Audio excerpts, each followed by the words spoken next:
Good evening, Barbados. Good evening, Caribbean. Good evening, the world. You have just heard the national anthem of Barbados.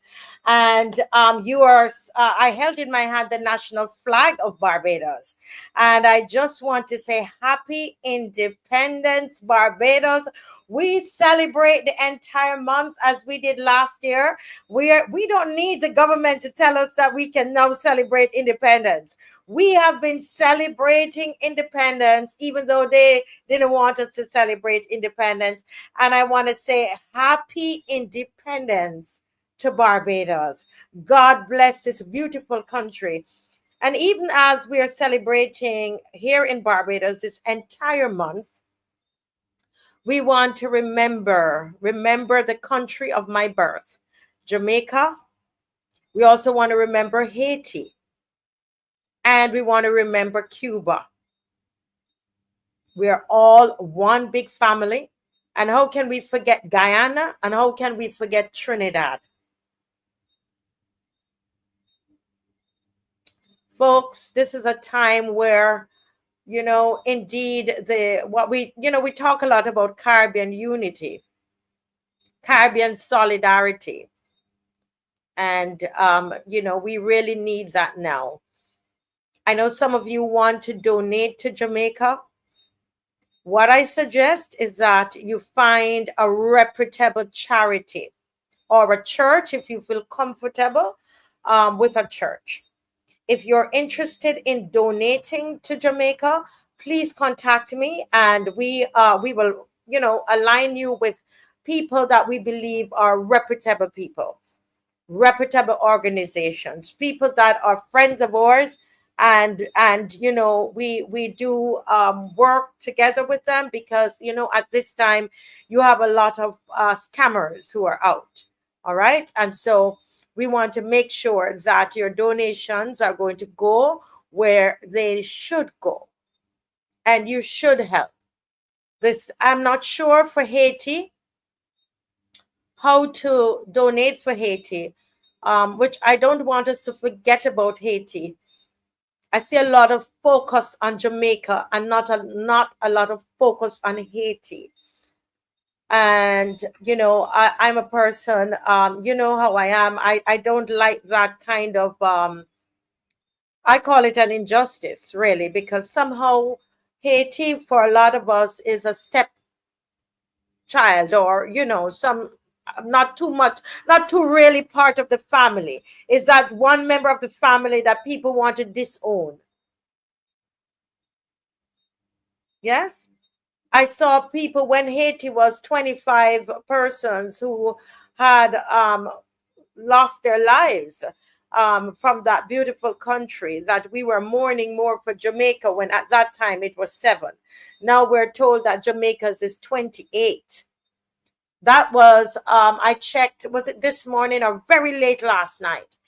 I did not get the chance to check the news today to see if it had changed. I knew from this morning that there were 2 persons that they were looking for, and they thought that they didn't find the bodies, but they thought that they might have died. So it might by now be over 30. If you know, please make a comment in the comment section. But Haiti is ours too. Haiti is part of us, and we're part of Haiti. Jamaica is part of us, and we're part of Jamaica. What if there is war between Venezuela and the USA? What's going to happen to Trinidad?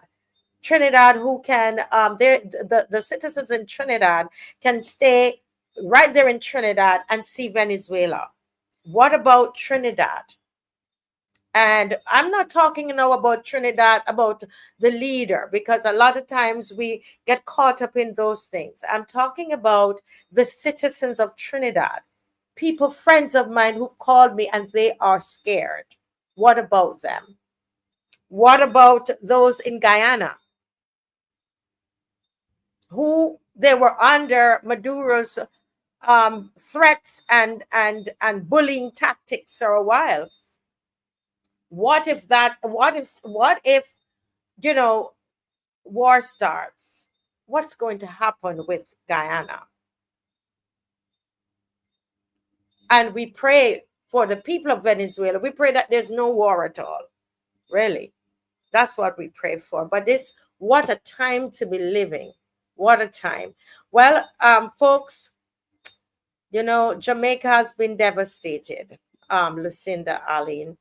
And I see people are saying that, you know, some people, you know, in the church are saying that Jamaica deserves this. And I want to say something to you tonight. This is why, you know, Teroni, welcome. Bajan to the bone, welcome. I'm welcoming my Bajan family. Carol, welcome. You know, Monica, this is why a lot of people don't want to go to church or want anything to do with God. I'm telling you straight. Do you think that this is the appropriate time to say these things? Do you really think that this is the appropriate time? Look at the condition. Look at what's happening. And now you are coming out to say that God is doing this thing to these people. Leave that judgment to God.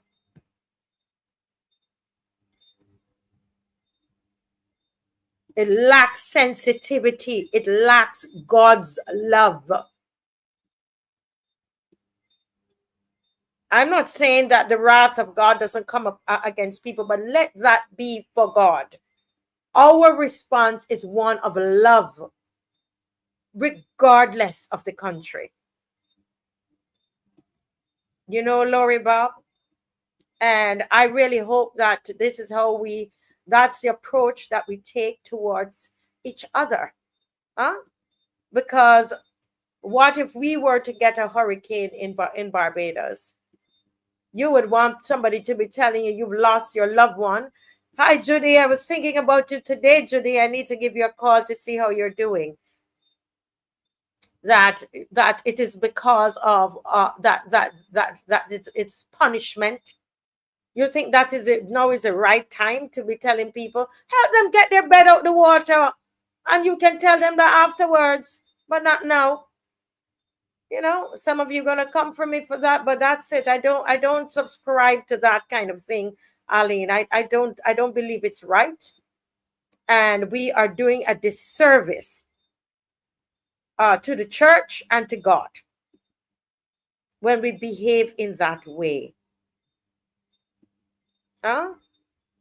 Where is the compassion? Where is the love? That is our response. Let God do the rest. And one of the things that I see happening, in fact, I don't have my phone with me, but I wanted to show you something. I didn't plan on speaking like this tonight, but I've just felt in my heart to just speak openly with everybody. Marlon is saying, talk your talk. There's some people who are not happy with what I'm saying because they think that I am watering down God's word. No, God is love. Yes, through God's love, there is judgment. But when are you talking about that? It's a turn off. It's frankly wicked. It comes from I think that kind of stuff come from a wicked heart. You can be rejoicing and talking about, oh, God is going to, God. Yes, I understand that. But your response is to come to the aid of the people.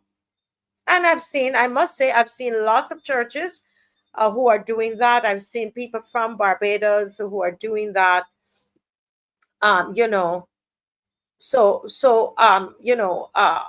Sonia, but I just don't, you know, I don't believe in that kind of thing. I just don't. It's not right. It's just not right. Whether it's Haiti, we love to say that Haiti is going through what they're going through because of the voodoo and all of that. Just, you know what? Leave that to God, and let's love on the people of Haiti. I'm tired of it, you know, because I mean, when you think of all that all of us, you know, nobody's perfect, you know. And yes, yes, I know the people in Barbados that their hearts hurt for Jamaica. I honestly cannot look at all the footage because it makes me very sad.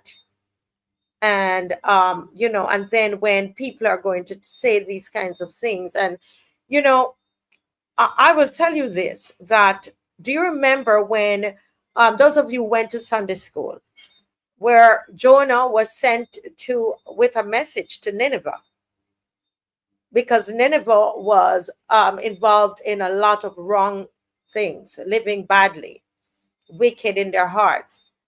And a message was, and Jonah was sent to give a message, but the people of Nineveh decided that they were going to repent, and they were sorry for their what they did, or what the lifestyle that they chose. And you know what? Jonah refused to bring that message. I need to remember the story quite well, but I think what it is that the message of mercy, God changed the message because the people changed. He's God. That's a funny thing. That is the root of Christianity for those of you who believe. But yet still, when God's heart changed towards the people, Jonah's heart didn't change. And you know what Jonah did? Decide he's not going to with them for that message of mercy. And guess what? The judgment came on him. A whole whale swallowed him, according to the Bible. Okay. So I just want to say, let God be God. Let us be us, because we are humans and we are not perfect. So will we stop hating on Haiti, please? Will we stop it? Do you think if you think Haiti's voodoo is in God's sight bigger than the all the different things that we do in our lives? You think that is bigger to God? You think God is happy that there are Haitians who at one time they were, just reporting they were eating mud cakes, although we were told that there is a lot of nutrition in the soil. The Haitians told me that. I don't know if I heard that wrongly, but do you think that God is happy with people suffering like that? That you should sit on a high horse and beat people down with a stick?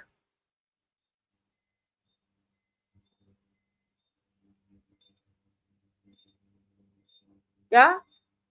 And that's just what I say. And I noticed that because Jamaica has a bigger brand than Haiti, this is part of the hypocrisy. Then what we're doing, we are focusing only on Jamaica. Where's the where I don't see. I know that Barbados is sending aid to Haiti as well, but majority of the aid is going to Jamaica. So what about Haiti?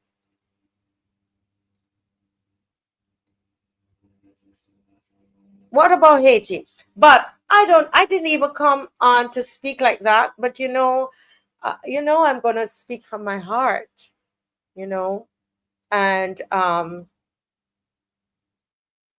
yes, they did go back and they suffered. You're right, Sonia. They suffered the consequences of their behavior through their God. And that's the difference I'm trying to make, folks. Allow God to bring the judgment.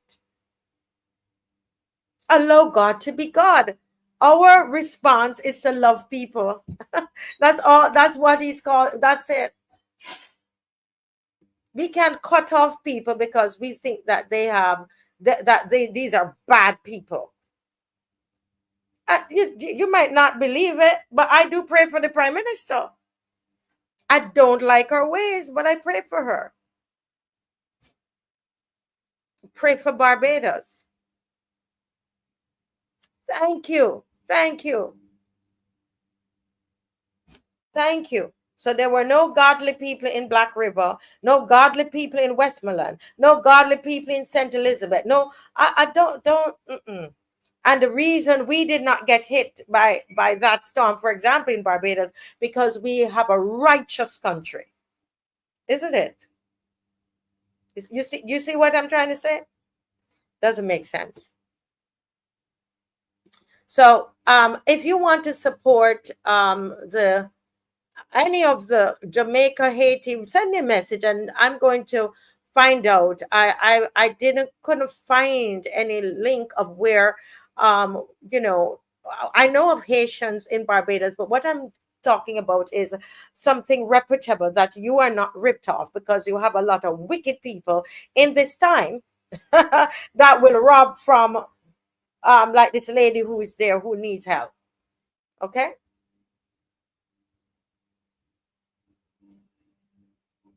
Okay. All right. So folks, that's my little heart to heart with my fellow Bajan people. Barbados, I love you. Happy independence to everybody. Beverly, I didn't get to call everybody's name, but I was putting up the names while I was talking, right? But you know, Barbados, I thank you, Dave. Dave helping me to segue. I want to talk about Independence Day. And I wanted to also talk to you about, before my first guest comes on tonight, who will be Dr. MARSHA HINDS Myrie. And I know in the opening we wrote Murray, and we will get that corrected by the end of the show. That will be corrected. But she's Dr. MARSHA HINDS Myrie, and you know when she comes on, it's going to be quite powerful tonight. And so she will be on this evening.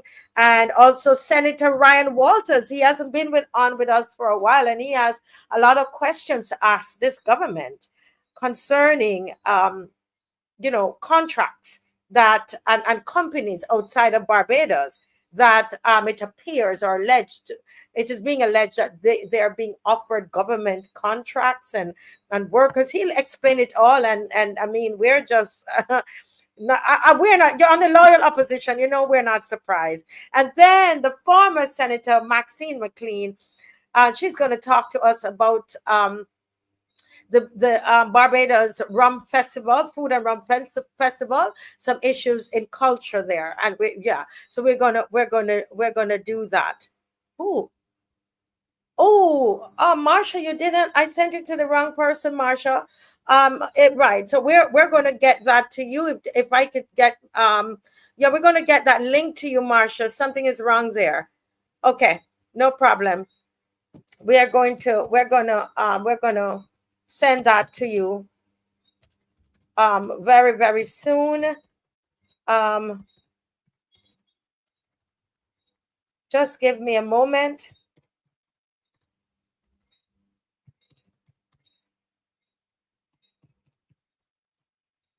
Yes. All right. So, Marsha, sit tight. It's going to come. I think we probably sent it to the wrong number. Yes. Dr. Heinz Marie, just hang on a bit. Okay. Now, folks, when you see this picture, what comes to mind? What is this picture? What is she doing? What is this? This woman is on a ladder, and she's wearing a red dress. All right. And she's doing something. What is she doing? What is she doing?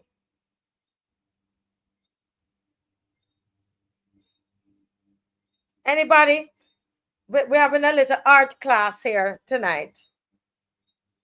Think about it and I'm gonna make it big, and I want you to I want you to write your interpretation of what is happening on this picture. I see some. Okay, somebody says they see a woman putting up a banner. Okay. All right. Go ahead and let me oh yeah, let me as I respond to Dr. Heinz Myrie.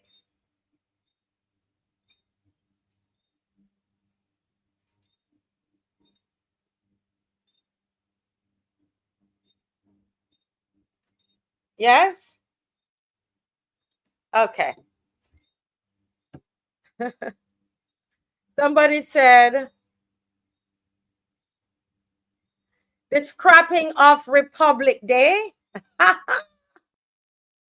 So they're lifting up Republic Day and revealing Independence Day. That one. Somebody said the woman want to get rid of Independence Day, taking down Republic Day and putting back Independence Day. Somebody said taking down a banner, replacing Independence Day with Republic Day, replacing the flag. She's replacing Independence Day. All right. So, a loyal opposition sent this to me, and I thought I would put it up, and we're going to have a little talk about this. My time is up. Dave, you have a video as well, Dave. Somebody say, I see a flip-flop. We're going to talk about this later in the program and have you guys call in on it, right? Putting Republic Day over Independence Day, somebody says. Yes. Somebody say ambiguity, not sure which is which. Somebody say they see a flip-flop. Dave, you have a little video there. We have 2 minutes before Dr. Hines Mary joins us. So Dave, can you put up? Oh, somebody says a woman looking like me are trying to replace Independence Day with Republic Day. So we don't even know what she is doing. It is so confusing. 1 minute it's Republic Day, then it's Independence Day. So, this is the war, back, start, stop, flip, flop, Mottley government. No, look at this one, taking this little video. People are so creative, okay? Look at taking this little video here. Dave?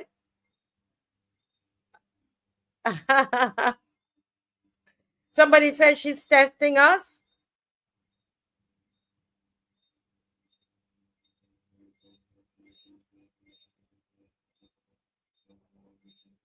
Not sure what she's doing. Notice the person's wearing a red dress. All right. So, folks, that's just a little teaser there. We're going to go through this tonight, okay? At the end.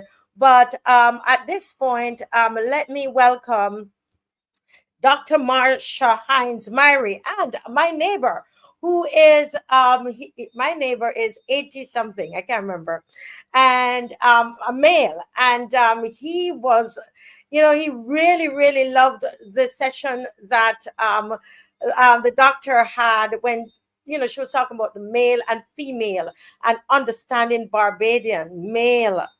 And I've had people come up to me and said, Marcia, she needs to do a series on that. And I was so surprised when my neighbor came and he said, that woman, she was doing something there. She has to come back. Well, that's not really what she's doing tonight. She's going to touch on it probably a little bit, but we really need, I think the men were, all the responses I got were from men. And I love that because, sometimes they say she only talk about women. So it was good to see that. And I'm very, very happy about that. So let me welcome my friend, Dr. Marsha Hines Mary. It's a pleasure having you tonight. God bless. Unmute your mic, please. How are you doing? Greetings. Yes. How's everybody? Wonderful, wonderful. It's a pleasure to have you tonight. And I know that you have a presentation for us and we are ready. I'm not even going to say too much. I'm going to let you go right in. All right. If I can just get the presentation going. Can you see that? Can everybody see that? Not as yet. Not as yet. So let me just keep while she's doing that, I'm going to ask everybody to like and share. And folks, this is going to be quite interesting. A lot of times, we're not talking about Michael Lashley, and we're not talking about Bounty, and we're not talking about this, but I promise you, it's going to be at least thought provoking. You might not agree with everything, but it's going to be thought provoking. So, folks, let's get our thinking caps on and stay with the program. All right. Can you see that now by chance? Yes. Over to you, Doctor. Go right ahead. All right. So this presentation, a couple of days ago on the news, I heard the Attorney General, there was some kind of conference on domestic violence that we hosted in Barbados. And we have a habit in Barbados. We know everything to do and say when we have people here. And then when those people go away, our problems persist. But what I found very interesting about the news clip, and I don't know if Dave has found it, if he has found it, he can share it with us. The Attorney General said that he wasn't sure if there was a link between domestic violence and the youth crime that we are experiencing in Barbados. But he is sure there must be a very Trumpian approach. I mean, when Trump does it, pardon? Can you hear me? Yes, go right ahead. Go right ahead. I was saying when Trump does that kind of thing, everybody calls him out. Everybody is like, what is he talking about? He should know this, etc., etc. It was just very strange to hear the Attorney General on the radio admitting that he doesn't know what the connections between domestic violence, family instability, youth violence is.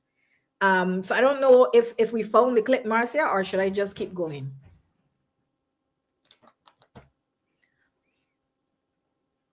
Did we find it?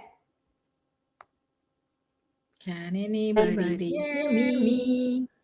Our yes, police statistics demonstrate that we've had an uptick in domestic violence, but perhaps the one thing about our statistics that we have to consider is the increasing number of very young individuals who are involved in criminal activity. I think everyone says and agrees that children practice what they see. And I don't know that there's a scientifically established causal relationship between domestic violence and youth involved in crime, but I think it is almost intuitive that such a relationship would exist, because it stands to reason that a family relationship, a family environment where domestic violence is a feature, is going to be a dysfunctional family. And I think our experience shows that dysfunctional families are often the breeding ground for young individuals who are involved in crime.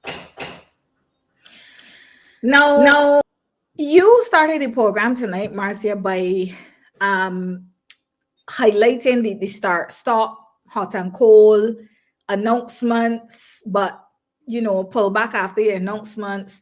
Part of it comes from the fact that we have a prime minister who's trying to rule by diktat, right? Which is not exactly how you rule in a democracy. In a democracy, the civil service is the one that is supposed to announce changes, coordinate for the change to go through the correct legislative process, make sure that the department who has the power to make the change is aware, knows how to roll it out to the public.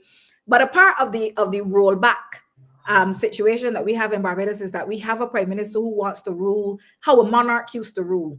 So you get up from the throne and you say something and it becomes law. That's not how a democracy is supposed to work. But another part of the rollback is that it seems like we have policymakers in the chair of policymaking in Barbados who don't know what it is that they're making policy around. Because if you are telling me that the Attorney General of Barbados is still guessworking about a connection between domestic violence and youth crime, that is why we cannot address crime in Barbados in any real way.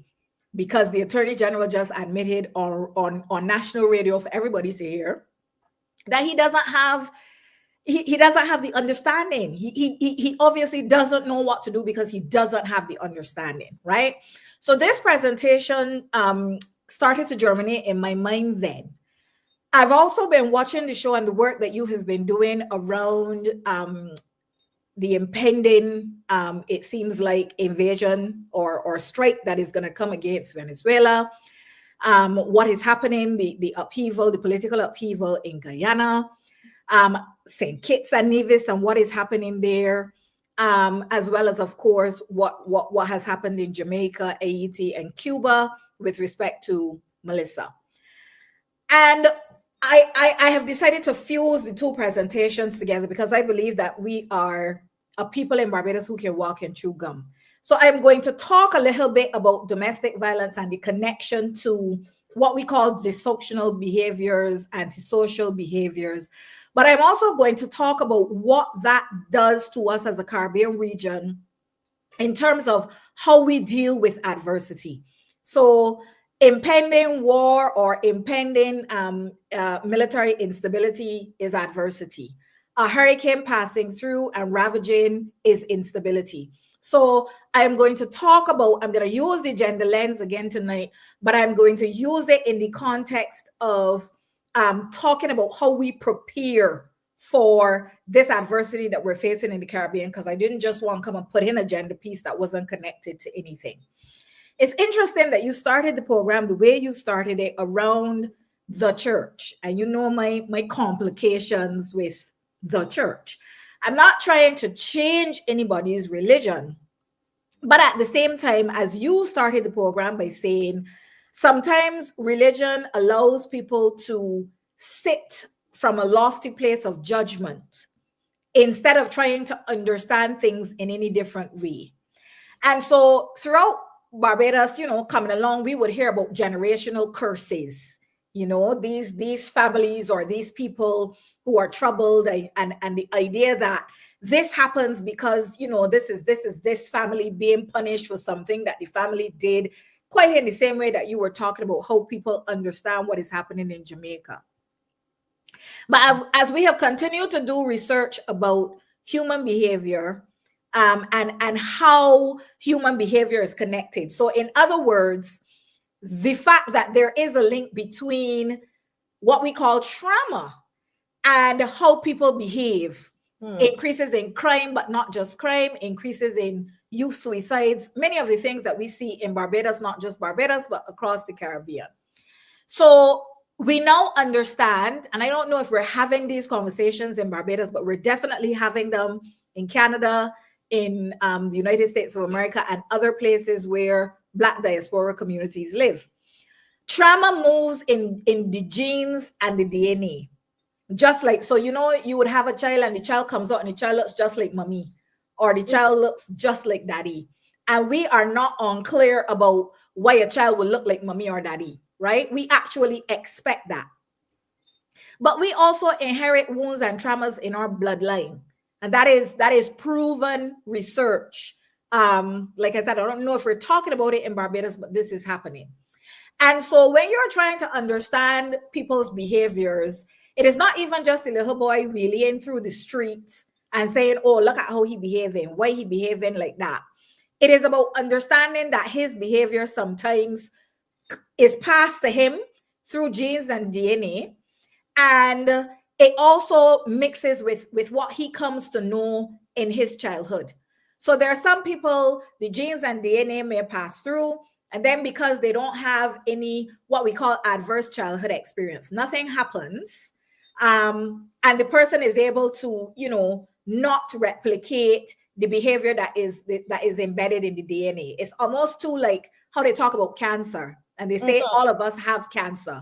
Some people's is triggered by what they eat, stress, some other thing, and some people's never is, but all of us kind of have it moving around in our body. So it's that same kind of concept.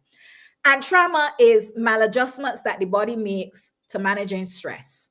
Okay, like you say, Marcia, follow me. I'm going somewhere with this. So the effects of stress are psycho, socio, physical. Right. And I give an example of each. Do that again. Psycho, socio, physical. So they happen at the level of psychology, they happen at the level of society, and they happen at the physical level. And so that people can understand, I give an example of each. So at the psycho level, the one that I want to talk about tonight is the inability to be resilient. And I want to stick a pin there. I'm not explaining that any further because I do it on another slide. In terms of the socio, which is what I want to talk about now, I'll talk about this now. How we treat each other in our society matters. And it's so interesting. It's almost like you were peeping at my notes when you started the program the way you did. Because it is going to be more important now than ever how we treat to each other in the Caribbean with all that is going on, right? So the socio part. So you will have a young person in Canada and they make an error, right? And the school provides the guidance support for them. The teachers close ranks around the child. The parents are called in. The parents accept the help. The child goes through some kind of remedial behavior for its, whatever infraction it did. And then that record is sealed and the child moves on and sometimes lives a very normal and well-adjusted life. In other ways, it doesn't happen that way. I'm not saying it's a nirvana, but what I'm saying is what the society does or does not do is going to impact on how people tolerate stress and trauma and what effects it has on a person. So you do something wrong as a teenager in Barbados. And again, everybody come down on you and they say your family got generational curses. And every time you pass the road, somebody pointing at you, they're saying something about you. It compounds the experience that you have, right? So I'm saying that what happens to each individual is not only within their body and their family, but it's also within the society. So that's why you're calling for people to close ranks around Jamaica, close ranks around Haiti, close ranks around Cuba, because how we are able to support them directly affects the outcome that they will get. And I want people to understand tonight that the support is just not tin meat and old clothes. It has to also be, how do we make connections with people? How do we reach across the sea and, I don't know, do a Zoom class with students who may be displaced from school? Because it's not just about your belly and what you put in your belly. It's about the overall body, right? So just like how you tell people all the time on your program, Marcia, you have programs on weekends that teach children how to read, teach young people how various skills. I saw the conky making a time back that you were doing. You take them on drives around the island, because at the end of the day, this is how we have to arrest what is going on at the level of crime. But as we talk about these storms and the impending hit on Venezuela and that kind of thing, it is also the spirit that we have to tap into to be whole as Caribbean people, right? Okay. And then the physical reactions, the example that I give here is like starting easy. So sometimes a loud motorcycle again goes down the road and people, they jump at that, what we call jumping, starting, right? So the effects are psychological, they're social, and they are physical. Now, we also are talking about a concept which we call racial trauma, right? So there are groups of people across the world who, because of their experiences, have an added layer of trauma that they experience by the virtue of being Black or being indigenous. We know about the experience of Jews and what happened around, the ethnic cleansing with Hitler and that kind of thing. So Joy DeGray, for example, and I know I've talked about this book before. It's called Post-Traumatic Slave Syndrome. Okay, that's the name of the book. But then DeGray is telling us that she believes that all Black people live with a form of post-traumatic stress disorder, and she calls it specifically post-traumatic slave disorder. So let's look at some of the behaviors, right? Black people on the plantation were separated from family. So one of the coping mechanisms for that is to pretend that you don't need a family, right? Because if somebody takes something from you and it doesn't mean anything, you have lost less than if they take something from you that means something. So if you think about that and you come right through to 2025 Barbados, there are some Black people who still cannot function and operate within a family. Okay. And we say, oh, well, these people, the wicked, the what list, this. No, they're actually traumatized. And it's coming through the DNA and genes. And we are not doing enough in Barbados to rectify these patterns. Okay. So there's another scholar, Foster. I'm sorry, I sound a little bit teachery tonight. My apologies. No, But that's I good. want people to know that this information is out there. You don't have to wait for me to give it to you. You don't have to wait for me to give it to you. There's all kinds of ways now to get books. So this is why I'm connecting the scholarship as well, so that people can go and read and get as much as they want, right?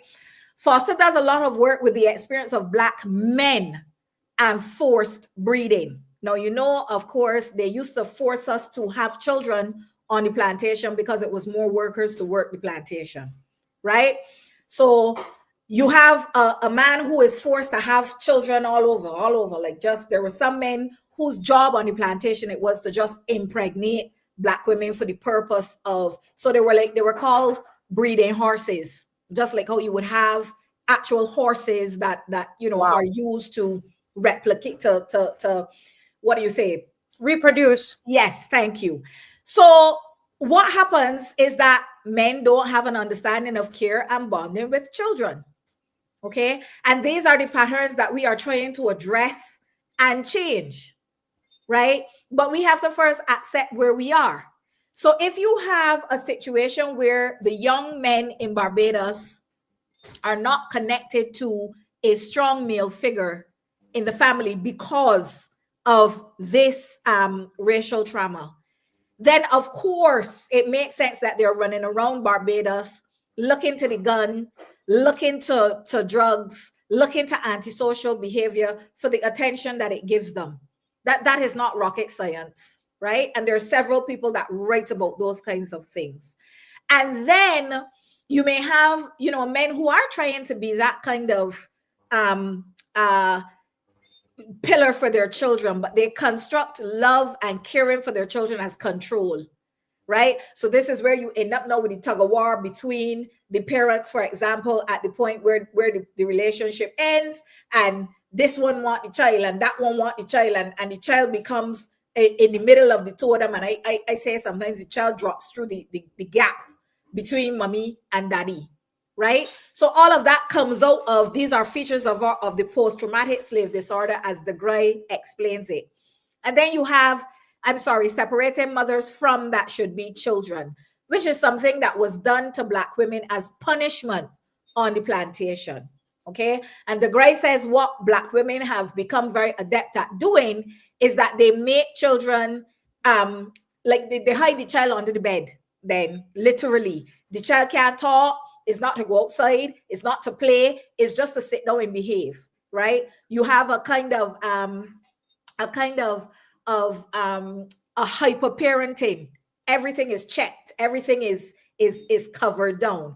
And we come along in Barbadian society, we still raise children like that, and we think that is good parenting. That is not good parenting. That is parenting from a place of trauma, right? So we have our generational trauma to deal with, and some of that is racial trauma, and all of that is coming through the Caribbean. All of this is what we're dealing with. So how does it affect family structures in the Caribbean? If we are honest, we have never had very stable families in the Caribbean. That's just any of us who's grown up in the village, around the village, we know and we can admit we have never had, we have high levels of family instability. That family instability is caused by poverty. There are a lot of people who can't problem solve. So the old great-grand dies, and then 6 children fighting over one piece of land, and the land overgrown with bush. When we talk about all the bush unlocks in Barbados and stuff, we have to be honest. And we have to say a lot of that land is sitting in bush because this family member fighting that family member. Nobody wants to pay the money to take care of it, okay? Because there's an ability for the family to come together, have an honest conversation, solve a problem, and move on from the problem. There's a huge lack of emotional intelligence. So going back to how you started the show, people are in the worst moment in their lives, and the best that we can find to say is, oh well, God punishing people, right? We don't have any empathy, any care, and we like to transfer these things onto the young boys that running around with the motorcycles in Barbados and the van culture and this and that. But the truth is, they are just we produce them. That is our society. That is what it is. Look at how our leaders speak to us. Look at how our leaders behave. It is from the bottom of the society to the topmost tier. Think about how you're treated when you go into a government agency. Think about the complaints for the hospital. People don't have emotional intelligence, okay? And at the end of the day, that is because we're coming out of a system where the Caribbean is created, and emotional intelligence was never something that we needed to have. We've never moved towards becoming a society that is more emotionally intelligent. Of course, you know that we have high levels of domestic violence. We have lots of sexual dysfunction going on in the Caribbean. All the generations that live with undiagnosed or untreated mental illness and wellness issues. And of course, again, like I said, all of this in this society is what we call those generational curses or that generational trauma. And the thing about it is, this is a real kicker now. The generational trauma in the Caribbean has become normalized. So we can't even see a thing for what it is. We can't even call a thing because this is normal behavior. So we have our uncle that is 65. And we know this uncle, he accustomed to dealing with, as we were saying, Barbados, 18-year-old girls and 19-year-old girls. And we don't look at that. We don't say, well, something is wrong with my uncle. He can't keep a conversation, carry on a conversation with a woman his age, right?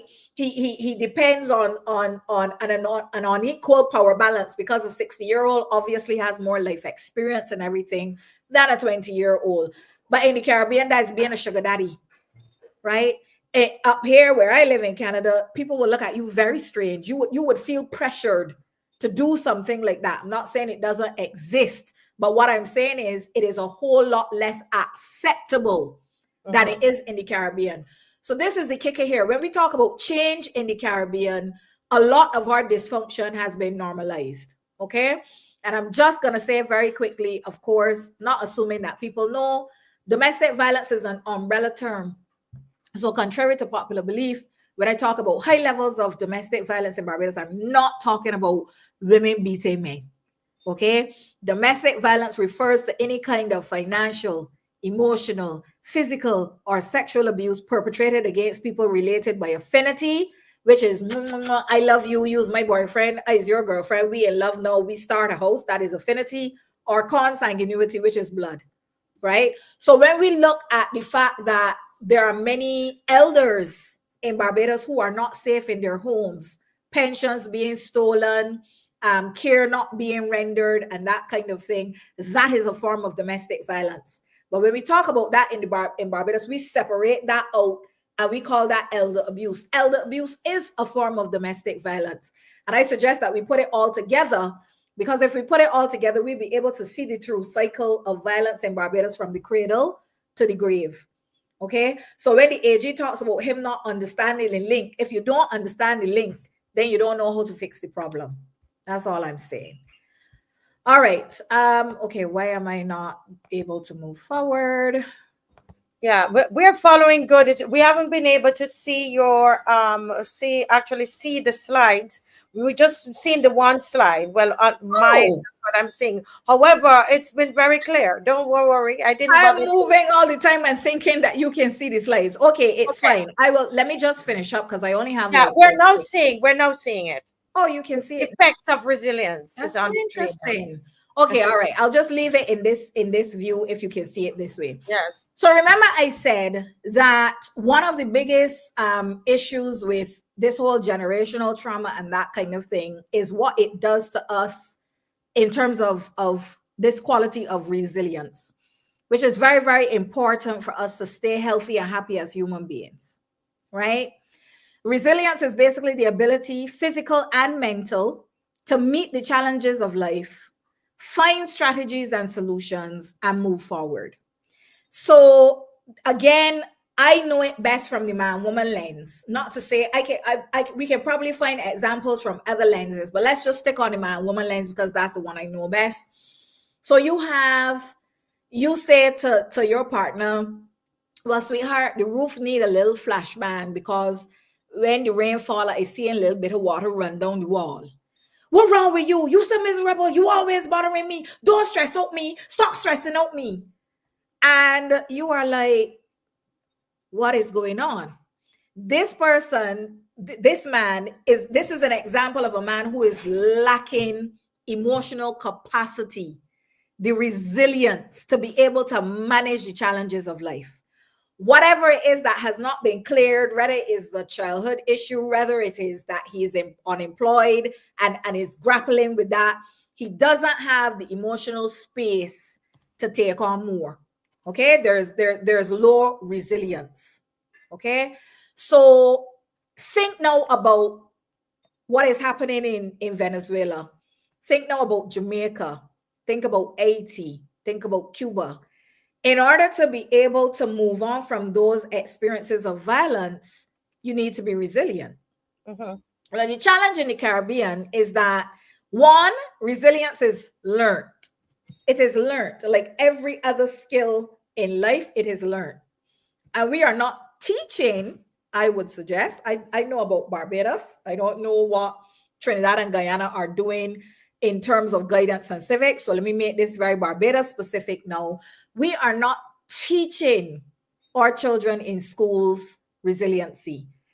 And the topics and places that you find resiliency in the curriculum would be, I didn't put this one here, but sports teaches children lessons of resilience, guidance, right? In Barbados, when we hear the word guidance, we think we're teaching children how to have sex and all kinds of wild sex too, not even just the sex that all of us end up having anyway, right? But there are also lessons of resilience built into any good guidance curriculum. And civics, how to move in the society that you live in, how the society works, why you pay taxes, if you want to protest, why a protest march is important, how to get a protest march on the road legally. Many people in Barbados, and maybe that's a segment that you need to do one night, Marcia, take the people through creating a protest march, because there are many people in Barbados who don't know how to do that, right? Because we do not teach these skills. What we more teach, don't come for me, Marcia audience, is the Lord will fix it. Okay? Yes, he might. I guess he does. But we also need to teach our children resilience because it is a learned skill. Okay? So go back to when we were talking about the guy on the bicycle and we're trying to figure out why he really in through the streets without a care for himself, without a care for the old people that use the road, without a care for other motorists. Why is he doing that? And remember we said that, you know, somebody may have an experience in life and nothing ever happens with them. But if you have a child who's grown up with a number of adverse child experiences, so family instability in the home, probably no strong male figure. Then when he went to school, he isn't doing well in school. So by the time he gets to that 18-year-old boy that we see really in through the street, he really doesn't care. He doesn't care about himself. He doesn't care about other people. So adverse childhood experiences weaken resilience. Okay. So when you think of the many young men in Barbados who really feel like the side of the road, the block is the only place that they belong. It's the only place that they know how to navigate in the society. Of course, you can see the direct link between that and youth violence and dysfunctional behavior, etc., etc. But if you go further and you apply it now to all that we are about to face within the Caribbean, I want to say that there's also a collective component to resilience, right? So if we have lost our way as a Barbados, if we don't remember what it is that grounds us as a people, if we remember that we are supposed to be friends of all and satellites of none, right? Then we lose our ability to be collectively resilient as a people. And because I love to read the chat and what your viewers say, I would love them to tell me if they think that the people of the Caribbean are resilient people. And if we are, why are we? And if we are no longer a resilient people, or if we are not a resilient people, what are some of the things that account? Dr. Heinz Mary, I'm going to ask you just to pause there a little bit. And I know that people are getting ready to put their answers in. But you know, I'm hoping that I can break the segment, because I had you for 30 minutes. And then if you can come back, I don't go to fall asleep, please. Don't fall asleep. Because I have Senator Ryan Walters coming to us with some things with the economy. Cool. And he's going to, come on. I could give you 3 more minutes, Senator Walters. Give us 3 minutes, because this is mighty good what she's doing. So take 3 minutes, and if you would allow me to bring you back on later in the program, I would really appreciate that, because I think people are getting something from this. So take 3 minutes and don't rush. Take 3 minutes, and then we'll have you come back on. Okay. Okay. So I want to talk specifically now. Now, bear in mind, I just did a whole analysis of us. My tool of analysis is gender. You can analyze using economics. You can analyze using health. You can analyze the people using a number of mechanisms. Mine is gender. Mm-hmm. But look at where I come in now. We can talk about disaster and recovery in the Caribbean, and we can apply a gender lens. Gender is not just, all I want a man hating, when I want to hate the man, That is not what it is about. It is a tool of analyzing your society. So I smile when I hear about all the relief efforts in the Caribbean right now, and are we ready for a disaster and this and that. I smile because right now, the only recovery, we have 2 recovery things that we do in the Caribbean right now. We try to get people, like I say, some tin food, and we don't even bear in mind that many people in the Caribbean live with hypertension. That is a part of our generational trauma, right? Mm-hmm. The levels of stress in our body. You can eat the best in the Caribbean. You can eat whatever. By the time you get 45, you are still dealing with some kind of blood pressure that is elevated. That is an example of how we bring our trauma through our genes and our DNA. There's a connection with diabetes. But our relief effort is to give people some tin food. We don't even level it out with greens and vegetables and that kind of thing. So by the time the people end up coming out of the situation, the food desert that we create makes their health worse. So we don't even have the food down pat when we talk about getting relief to people. The other aspect of our relief is cleaning up. So mopping out the flood water, taking up the galvanized off of the ground. But you know what we don't consider in our disaster and recovery plans in the Caribbean? The emotional element of it, right? And I say here, I don't know if you're seeing the slide, but I'm just going to read it. It says the wind howling outside does not mean the same thing to a person who has lived with holes in the roof as one who has lived in a 2-story house all their lives, right? So when you are accustomed to, when you hear the rainfall, you know that you got to run and get every bucket, every sheet, and put down in the house and try to make sure that, push around the chair in the corner. The rain falling and the wind howling means something completely different to that person than it means to the person who's just going to curl up and read a book. MARSHA, you got to, I'm asking you, because when you sent me, it seemed like we're going to talk about, the Attorney General and what they said. But this is deep. This is very deep. And I love this whole thing about resiliency, because that is what is needed right now in the Caribbean. And so I would love for you to just hang on with me. I'll put you in the green room. I see you're going to have to talk about the economy if you stay on here. Okay. And I know you know what to talk about that. So, and let me bring in Senator Walters. Okay. Thank you so very much. Oh, folks, listen, this is good stuff. This is good stuff. And I am learning a lot from this. Okay. Just hang on there with us. We have so much to deal with in Barbados. Stay there. Everybody share the live. We now have Senator Ryan Walters, who's going to join us. And he is one of two opposition senators that we have, and they are doing an amazing job in the Senate. And I want to just take this opportunity to thank them for the preparation that he and Senator Andre Worrell that they do every week that they go to Senate. I want to truly, from the bottom of my heart, thank them and thank the parliamentary group led by Mr. Ralph Thorne for what they do on behalf of Barbados. Kudos to them. Well, we're going to welcome again Senator Ryan Walters. Welcome again to the Marcia Week Show. Hi, Marcia. Good night. Nice to see you. Good night to your listeners. How are you doing? Doing great. Listen, don't stay away from us that long, man. I know you've been busy doing a lot of traveling and you're preparing and, you know, doing a lot of things, but we miss you on the show. Yes. I'm still here. Yes. Good to be here again. Thanks for having me to discuss. I think tonight we're going to discuss a little about housing in terms of the housing programs for the Ministry of Housing and Lands.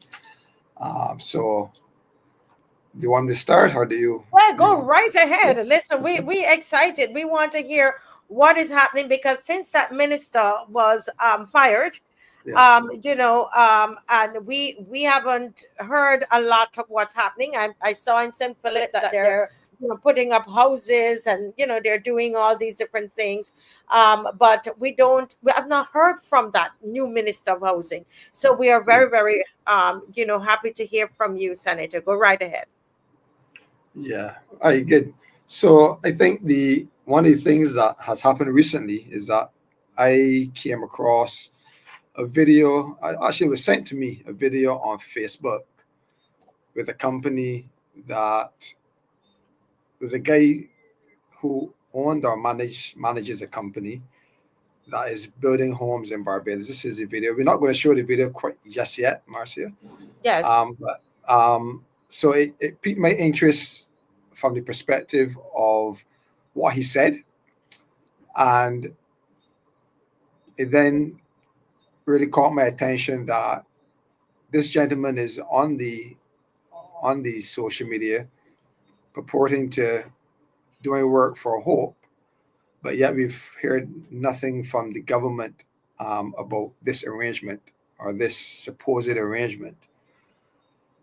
So before we get into the video, I just wanted to take just a few minutes to remind the viewers of the catastrophe that is Hope, Inc. And remember, this company was formed just a few years ago by this government.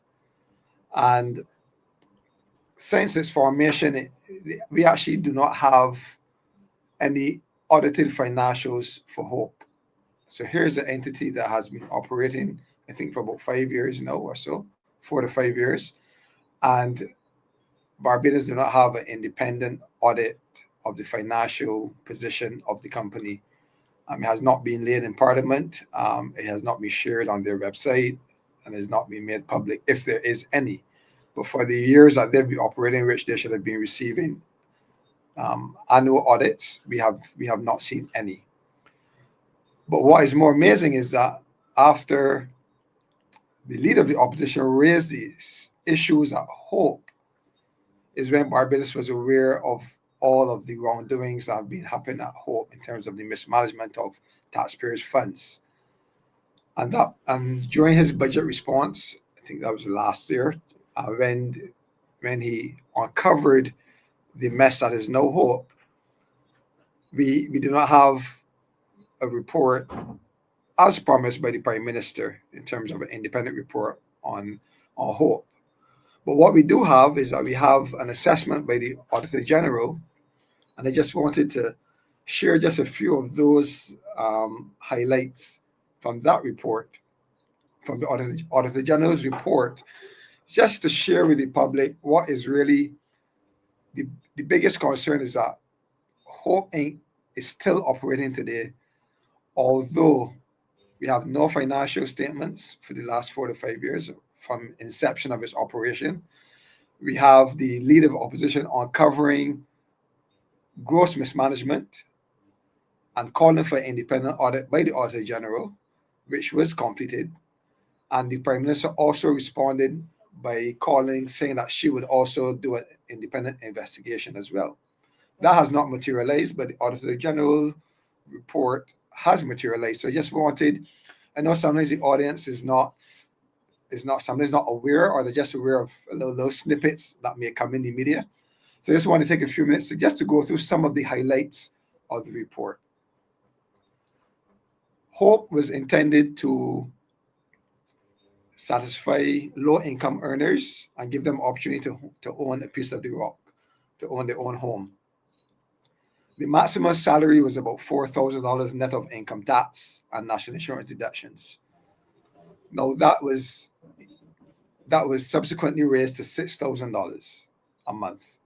So in other words, the houses at Hope did not satisfy the first demographic of persons under $4,000 because, based on the mismanagement of the organization, the cost of the houses went up. So then those persons could not even afford those houses. Hope was financed with around $60 million. And based on the Auditor General, there was no evidence of a plan. There were no objectives. There were no milestones. There were key performance indicators identified. And there were no risk mitigation strategies. In other words, money was just dumped into this company, and it was now off the books of the government because it moved from the National Housing Corporation in the Housing Credit Fund, and is now operating on the individuals that have been identified and assigned by the government. But Mr. Let me ask you something, Senator Walters. Can you just repeat what you just said? So I want to take some notes on that. And people, I advise you to write these things down, because elections are around the corner and they're going to want to tell us something else. This is the report of the Auditor General. And you're saying that money was just dumped into this company because that's what it became, and without any objectives. Yes. Can you listen to me? It's crazy. The Auditor General said there was no evidence provided to him or his department that there were objectives for the projects, that there were milestones set, and that key performance indicators were not identified, and there were no risk mitigation strategies identified. So there was no clear plan for HOPE. But yet we had $60 million assigned to the entity to be managed by persons that are not government officials. The initial plan for HOPE was to provide low-income housing, as I said before. And as I said, they moved from $4,000 of earnings to $6,000. So it failed that test of providing affordable housing for low-income earners, because we know that low-income earners do not earn that amount of income on a monthly basis. Another objective, or that we were told about from the government officials, was that it was supposed to be connected to the grid, and that persons would have been generating electricity by panels on their house tops. That did not materialize. Actually, only 2 homes out of the homes built at one of the developments had panels on them. There 2 homes out of how many? Because they didn't really build that many, but I can't remember it off the top of my head, but essentially I think there were about over 60 homes, about 60, 65, and only 2 had panels on. And if you drive up there, you will see quite a few number of the homes are unoccupied, and for sure you will not see panels on the homes, right? But the point is that these homes then were constructed at a much higher price than they're intended to, and we're not getting the benefits in terms of the electricity sell back to the light and power, etc., that was originally planned. The Auditor General also said that there was no title for lands at Poole St. John. So in Pools, there was another development that they were working on, and the media would have carried stories where there are shells built, but they're now overgrown with bush. And one of the issues is that they started to construct these homes without title for the land. This is Hope Inc.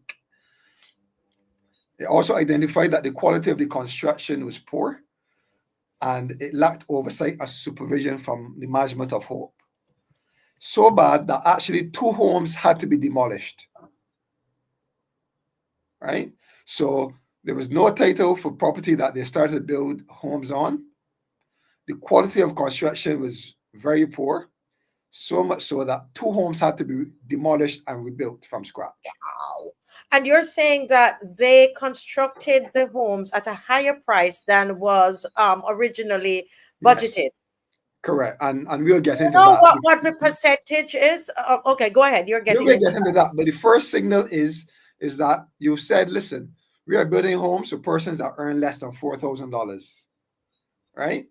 And then you come back and said, okay, we're going to build homes, the same homes in the same neighborhood, in the same community for persons now that are earning less than $6,000. So straight away, you know that the homes were constructed at a higher cost, and those originally targeted cannot afford the homes.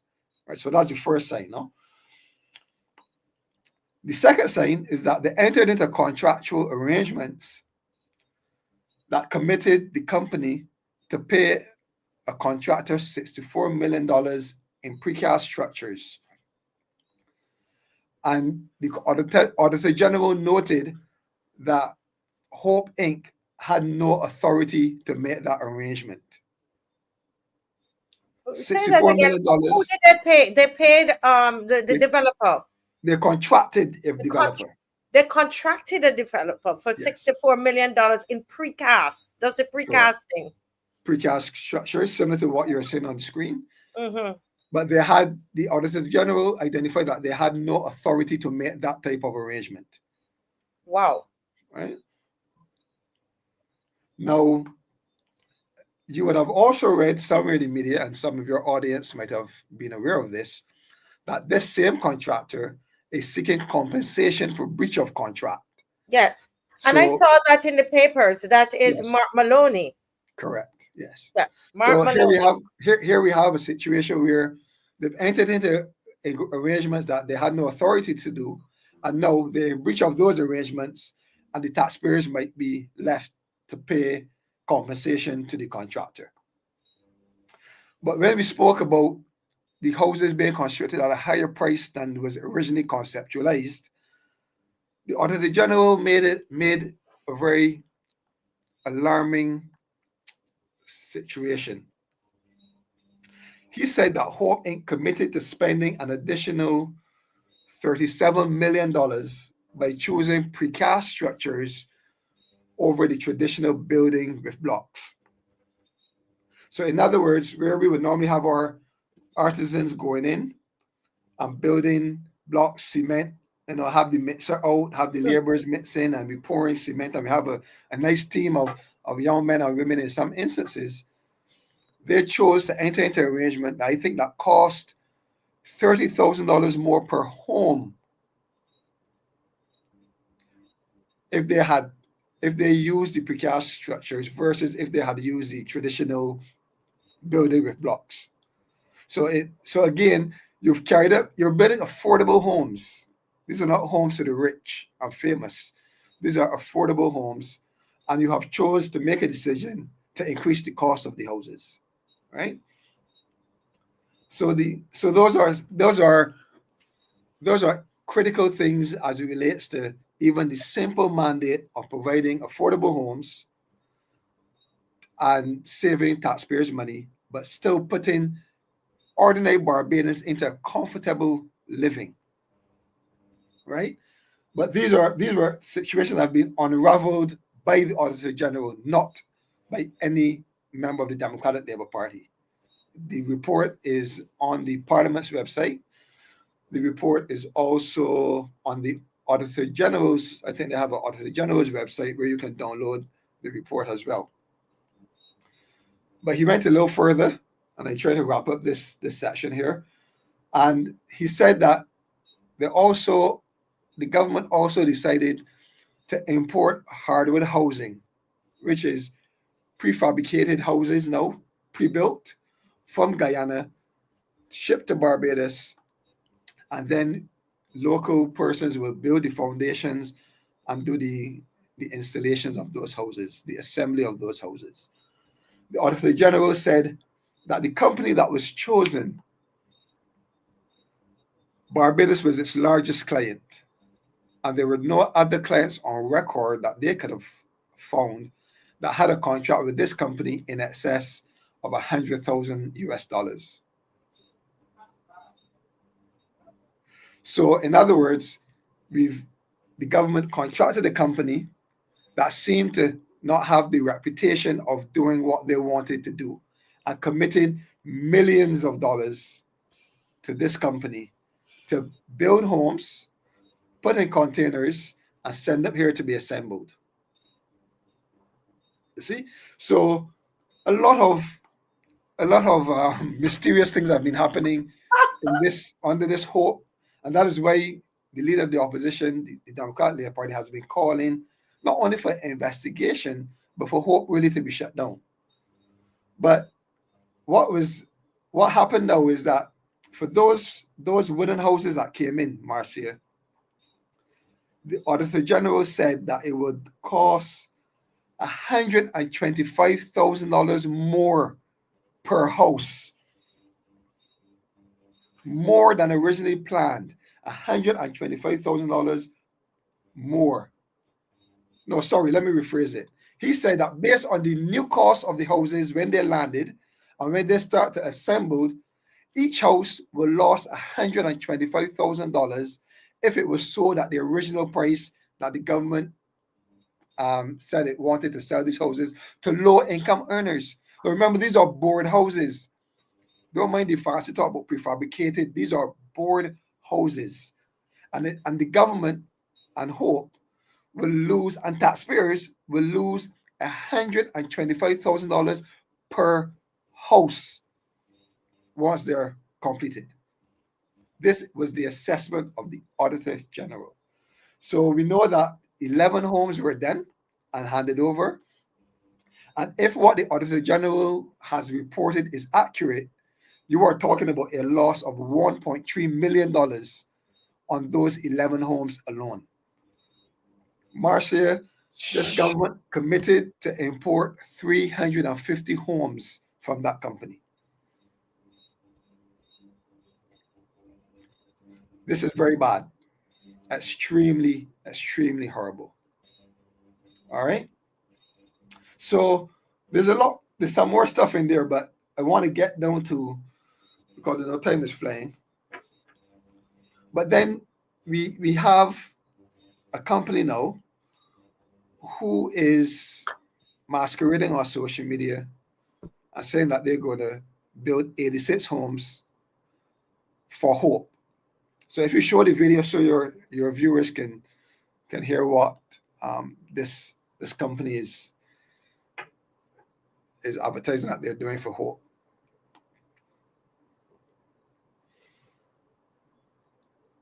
You there, Marcia?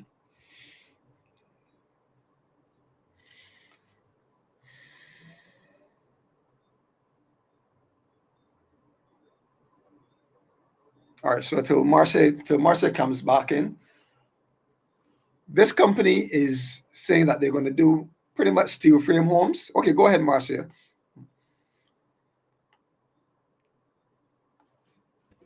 Yeah, so we're going to play the video now, okay? Yes. We have to unmute. So let's unmute the video.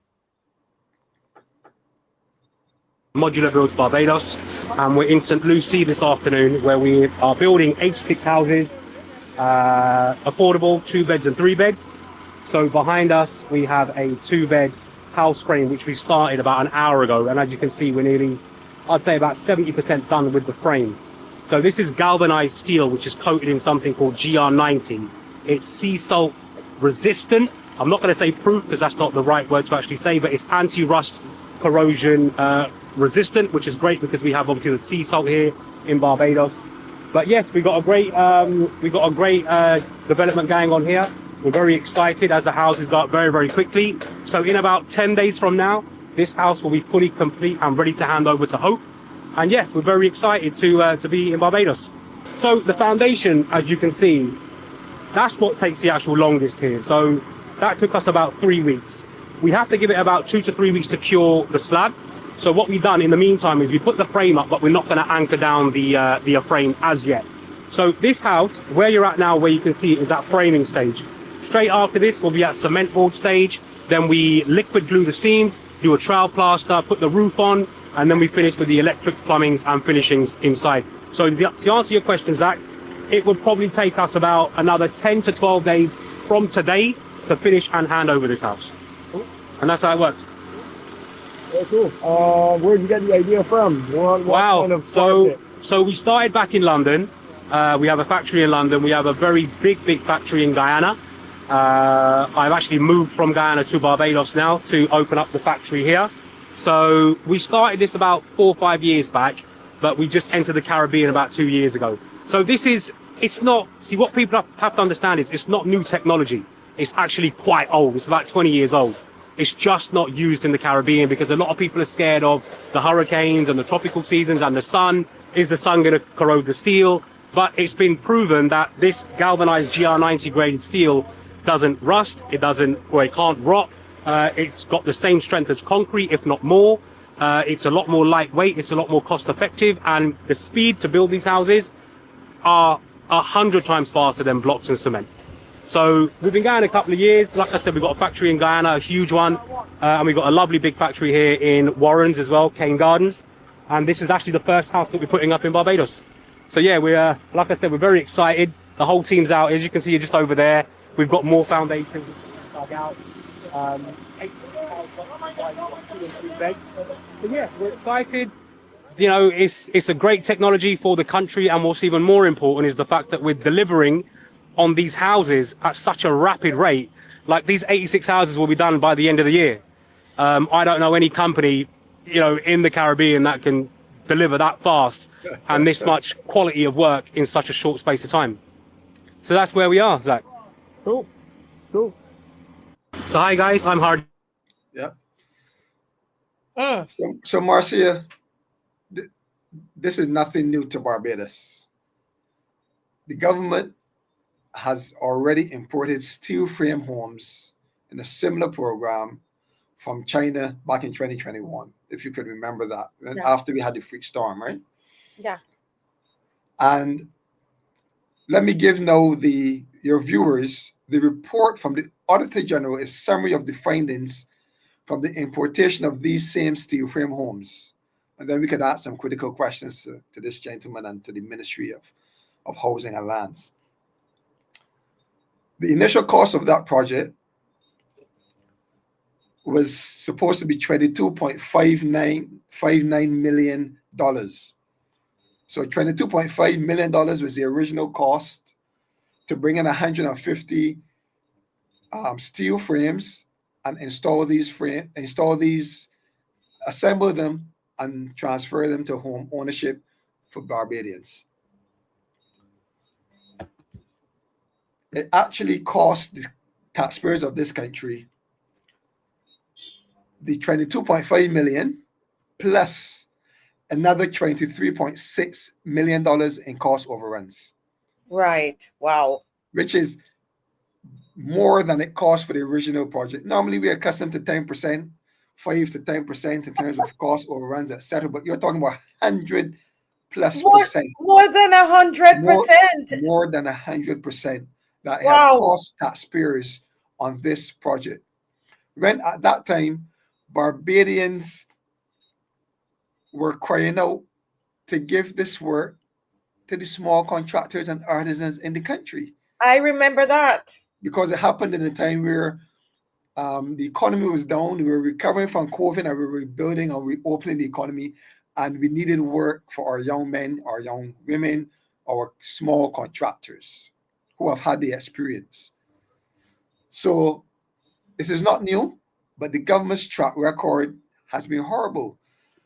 As of February last year, less than half of these houses were completed.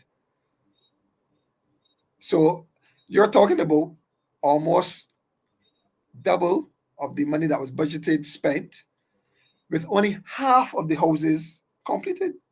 42 out of 150 at the time. Mm-hmm.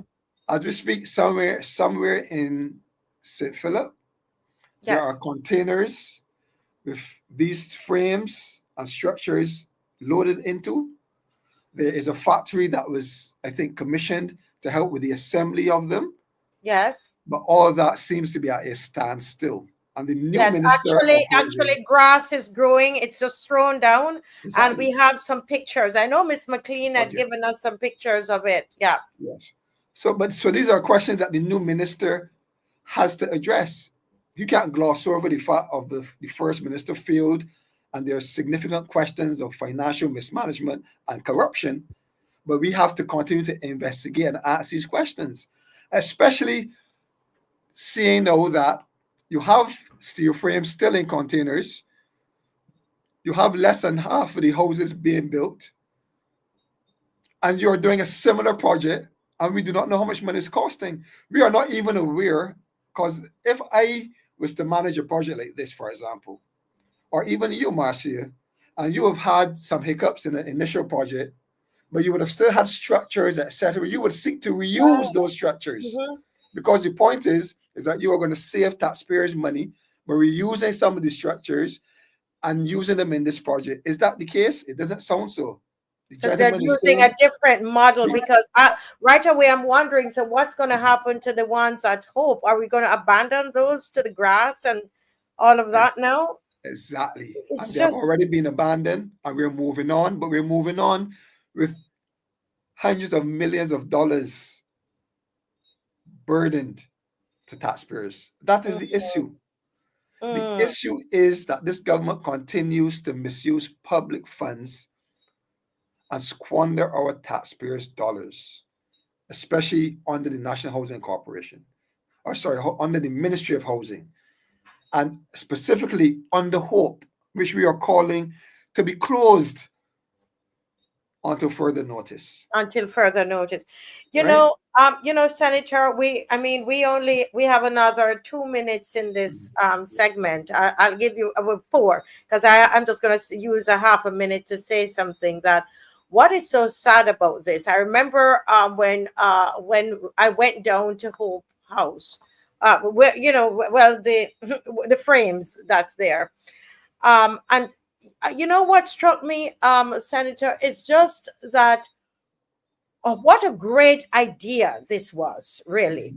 Let's be honest. Yes. This is a great idea for the people of Barbados. Because so that people are going to be able to get low income houses. When you saw the promo for these things, when you saw how beautiful it was, the Prime Minister walking through these homes, it felt good. It felt like people. I honestly thought that this is a great idea. But like all the ideas, all of the plans, it's like they start out and they stop. As we said, they walk back, they start and stop, they flip flop. Basically, is what has happened to this brilliant idea. But over to you, sir. Remember, I live in a world where ideas are nothing, huh?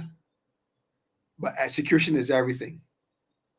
Right? And in this instance, you have seen that the government has kind of developed a structure that they can control, and in this instance, mismanage and manipulate. Mm-hmm. Because as I said, we have Hope Inc., who was set up for the functions of creating and building homes and low income and affordable homes, when we already have a National Housing Corporation that has a reputation, not perfect reputation, but a reputation of providing affordable home ownership to Barbadians. So we first have to look at why would they do that, right? Because even in the Auditor General's report, it was said, I can say this here to you now before as I close. The budgeted annual operational costs for Hope initially was at $913,000 a year. But the annual cost actually was $4 million a year. Hold a minute here. So what happened there? The operational cost was 913,000. It was budgeted as 913,000 a year when they Yes, started. It ended up budgeted being $4 million 4 a million. year as per the Auditor General. And that's administrative cost. So what is the administrative cost, Marcia? Salaries, That's why I flag it. consultancies,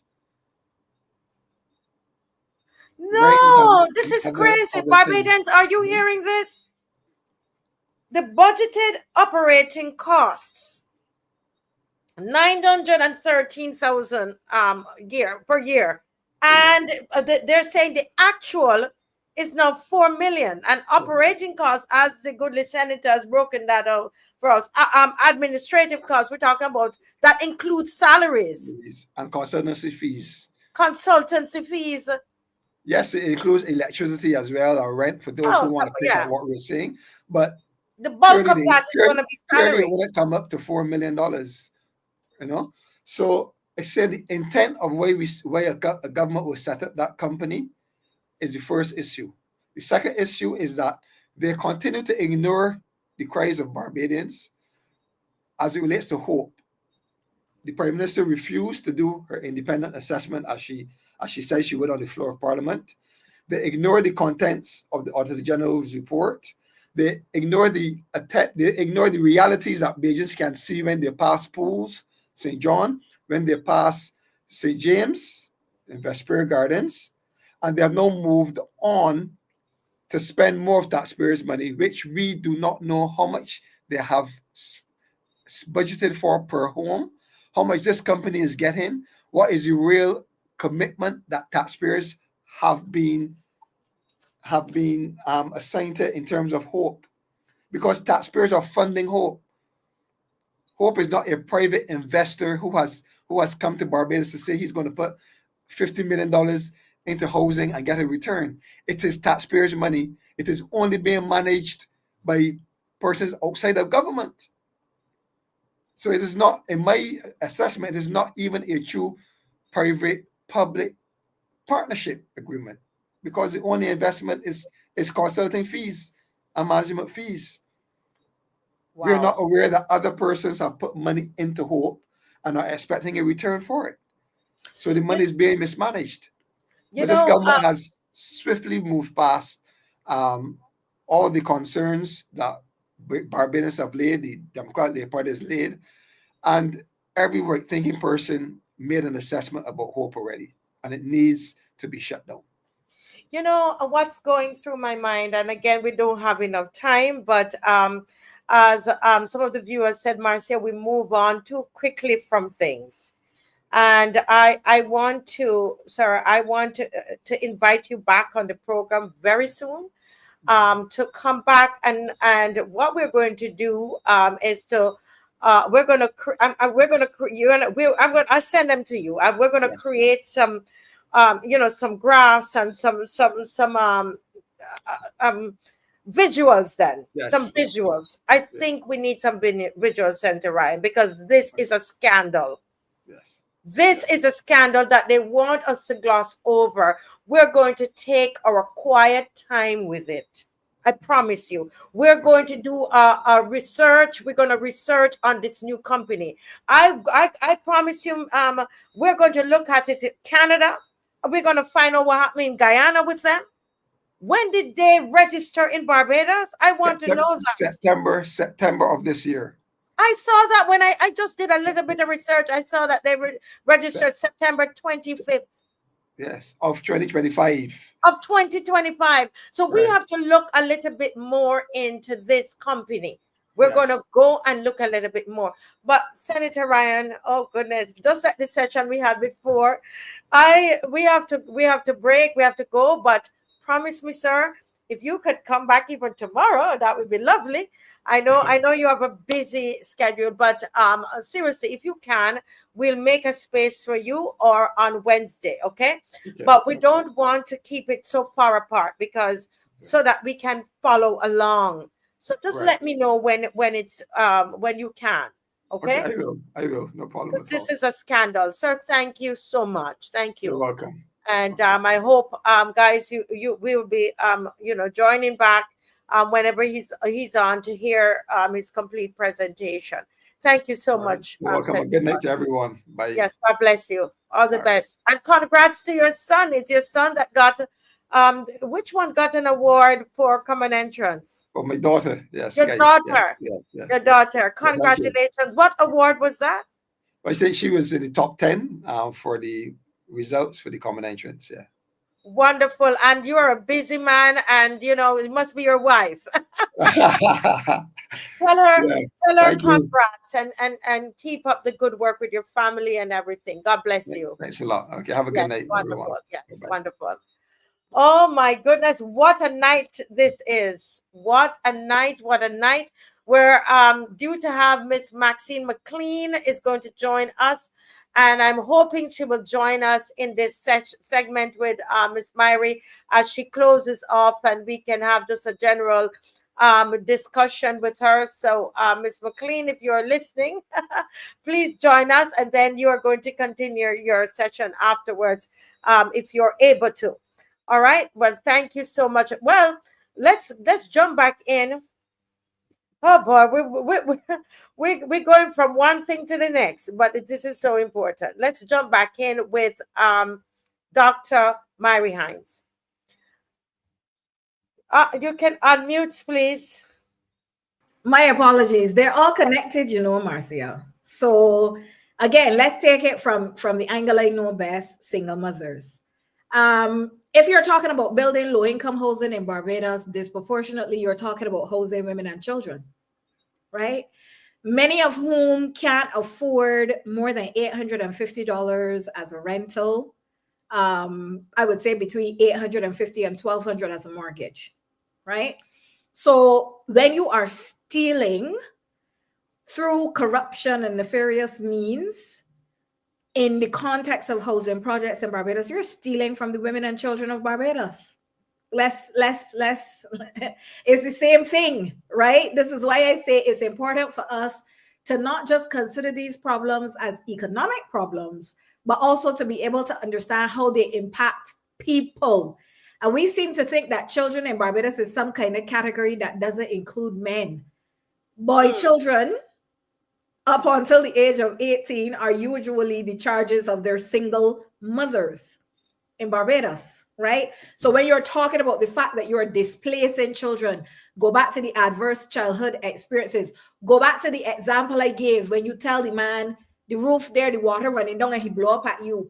It might be because the poor man was waiting on one of these houses here and never got it, and had to run from auntie's house to uncle's house, scotching. You know what I mean? And he now comes to a relationship with all of that trauma, has never been able to deal with it. So now everything that happens, it is a blow up in the house without you realizing and understanding. This man is really not coping because of all of his experiences around housing, lack of housing. So I don't want us to think that these things are disconnected. They're all connected, right? Another way that it is connected is when you spend, when you move from $1 million to $4 million on a project, that is $3 million of social service money that you now no longer have, right? So they will tell you the hospital can't function. We don't have this. Where you fill up with gas, you have to spend 10 cents to put with somebody else, 10 cents to buy equipment for the hospital. But this is why we don't have the money to buy the equipment for the hospital. So it is all connected. When you talk about the poor construction, I heard Mr. Walters talking about the poor construction of the houses, and go back to the slide that we were on with disaster preparedness. Now, if we are serious about disaster preparedness in the Caribbean, you can't have poorly constructed houses and you put in people in it when our new normal, whether they're manufactured or not, Marcia, is category 5 hurricanes that what you say cover every one of the 4 criteria for insurance. I mean, you don't want to be in a poorly constructed house.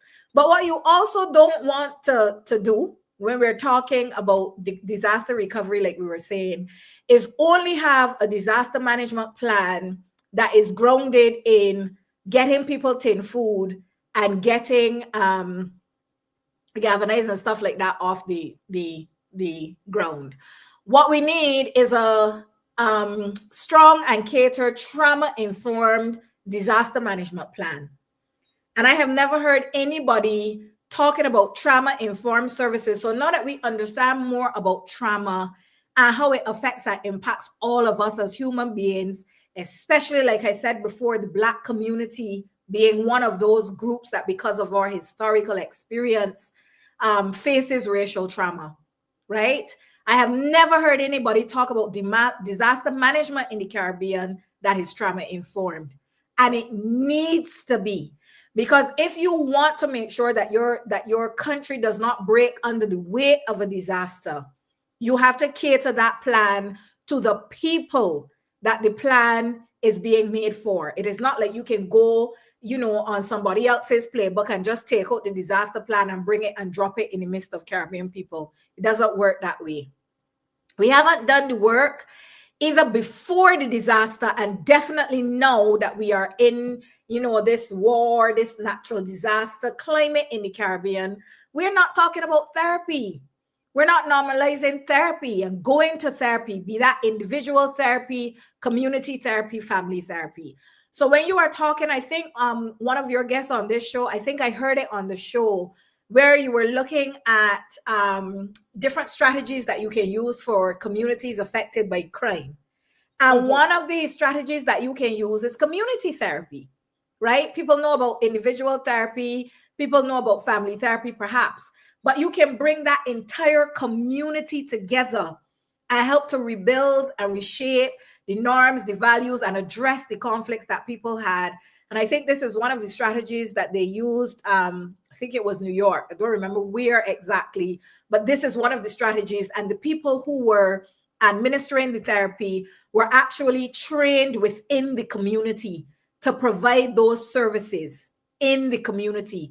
These are not conversations that we're having either as we talk about fighting crime generally, or being able to prepare and manage the disasters that we're facing in the Caribbean over the next little while. But then if you have a policymaker who says he doesn't understand the connections between the trauma, between the violence, between what people need to get their lives stabilized and that kind of thing after a disaster, it's no wonder that it is missing from the plan, because you can't plan for what you don't understand. And then we need to think about discussion time as a family activity. And you started it on Friday Night Show, where you were going through checklists of what people should have and think about as they begin to prepare for, and you were talking about, it being similar to preparing for a war or a military strike or whatever. It's similar to preparing for a hurricane. So you make sure you have your canned food, that kind of thing. But what I would say to people is also include family time, discussion time, where people can talk about their fears, where children can talk about their fears. You have to be able to explain these things in very age-appropriate ways, because people will carry that stress if there's not an opportunity to talk about it, right? And the first line of defense is always the family. You can replicate this in workplaces. You can replicate it across community groups or sports groups, gym groups. So we need to really create spaces for people to be able to talk and to say, this is how I feel, to vent if they need to vent, et cetera, et cetera. And then I think what is the final slide, I talk about the implications for policy planning, right? Because we could understand this on your show, Marcia, but we don't plan for Barbados. We're not the people whose responsibility it is to be able to do this for Barbados or even Jamaica or Haiti or anything, okay?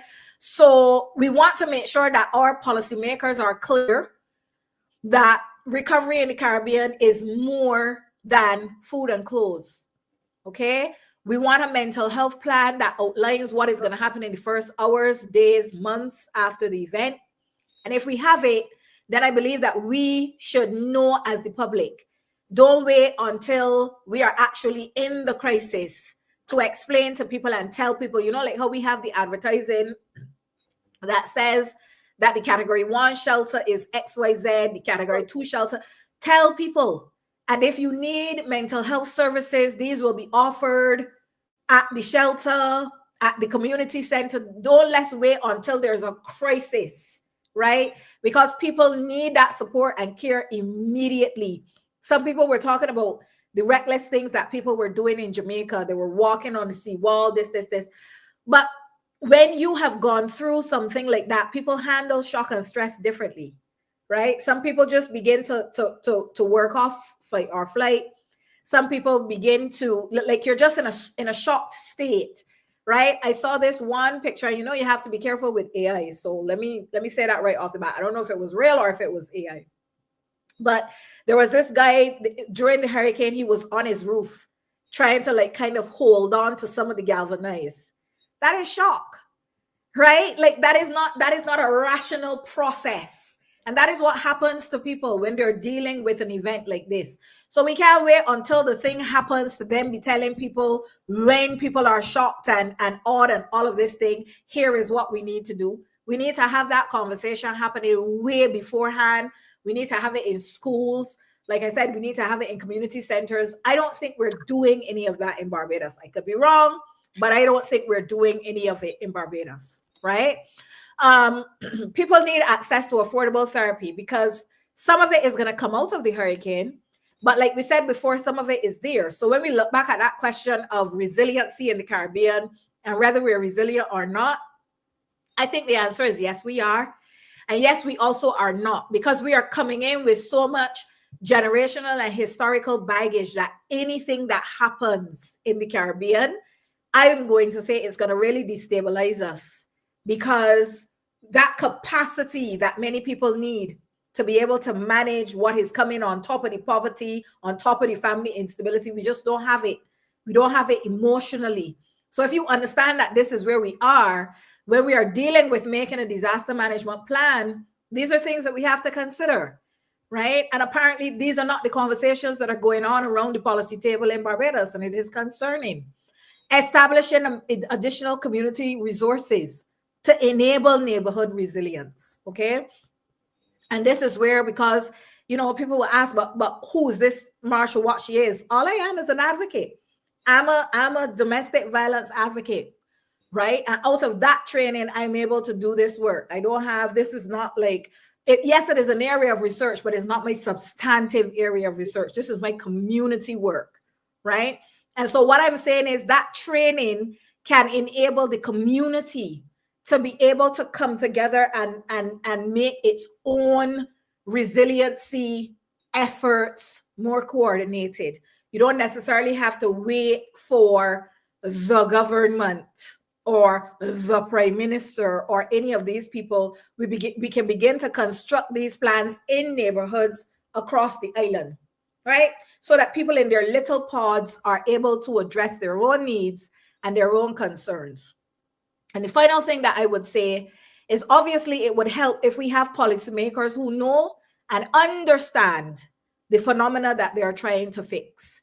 That is the only reason that they're going to come up with solutions that actually address the problem, and solutions that they don't have to walk back or then come and say, oh, well, we ain't starting it today. We starting it in February.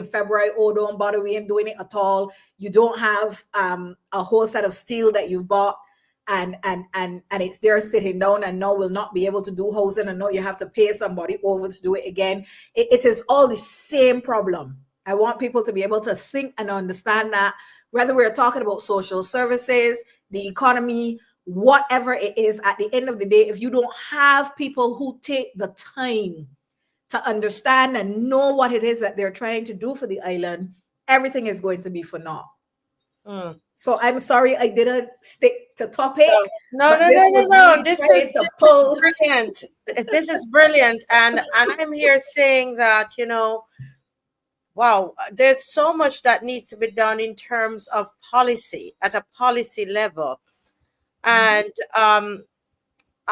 it's my opinion that we need, this is why we need the diaspora. We need people like yourself, because you're in Canada and you are being exposed to a lot of things, a lot of this kind of work and the policies there in Canada.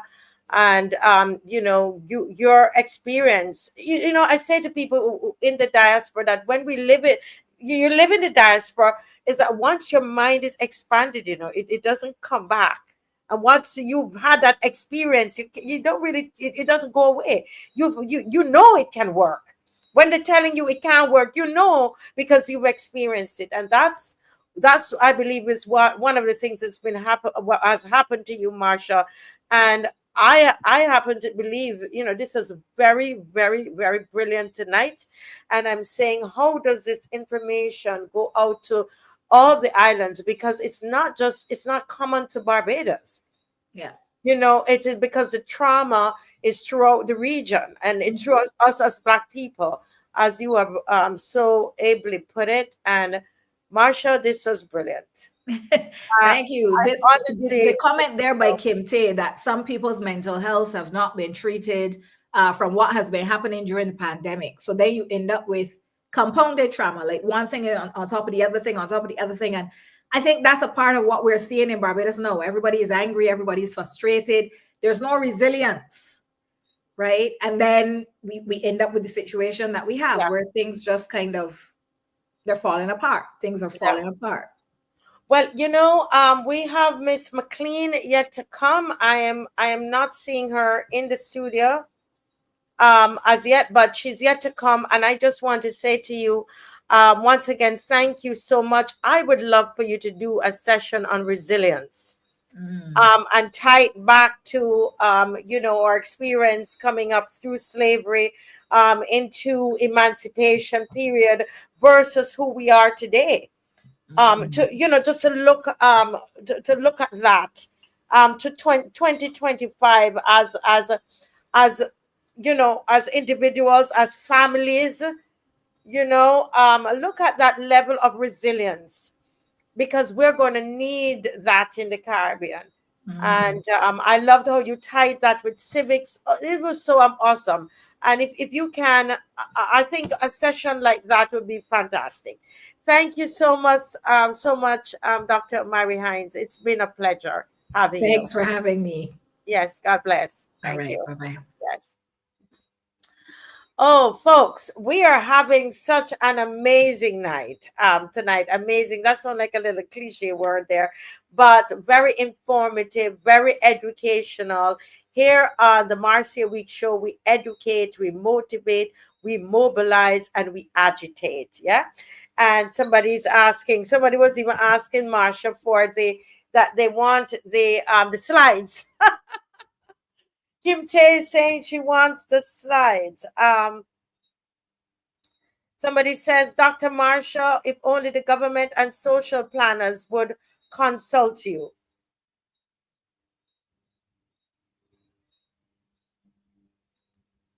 Yes.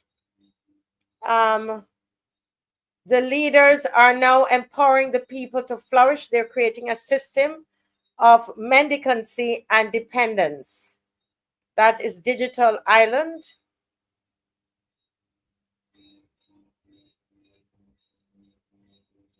Yeah. Okay, so I'm not sure. Dave, can you just indicate if Miss McCLEAN is still able to join us tonight, so we can we would know, I would know exactly what we need to do at this stage. Thank you so much. Let me read a couple of comments.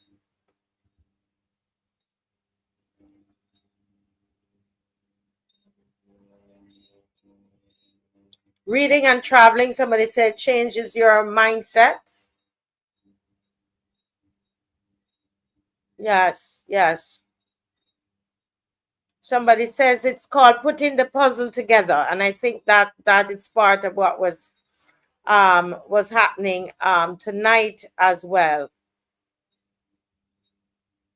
Okay, so Dave, can you indicate for me, please, before we move on? Let me know what is happening. Thank you. All right.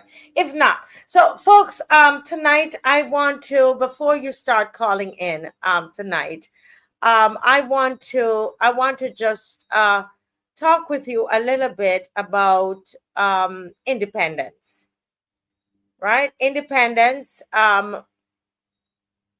We were told, okay, that everything is going. We're going to change to celebrating Republic Day on November 30th.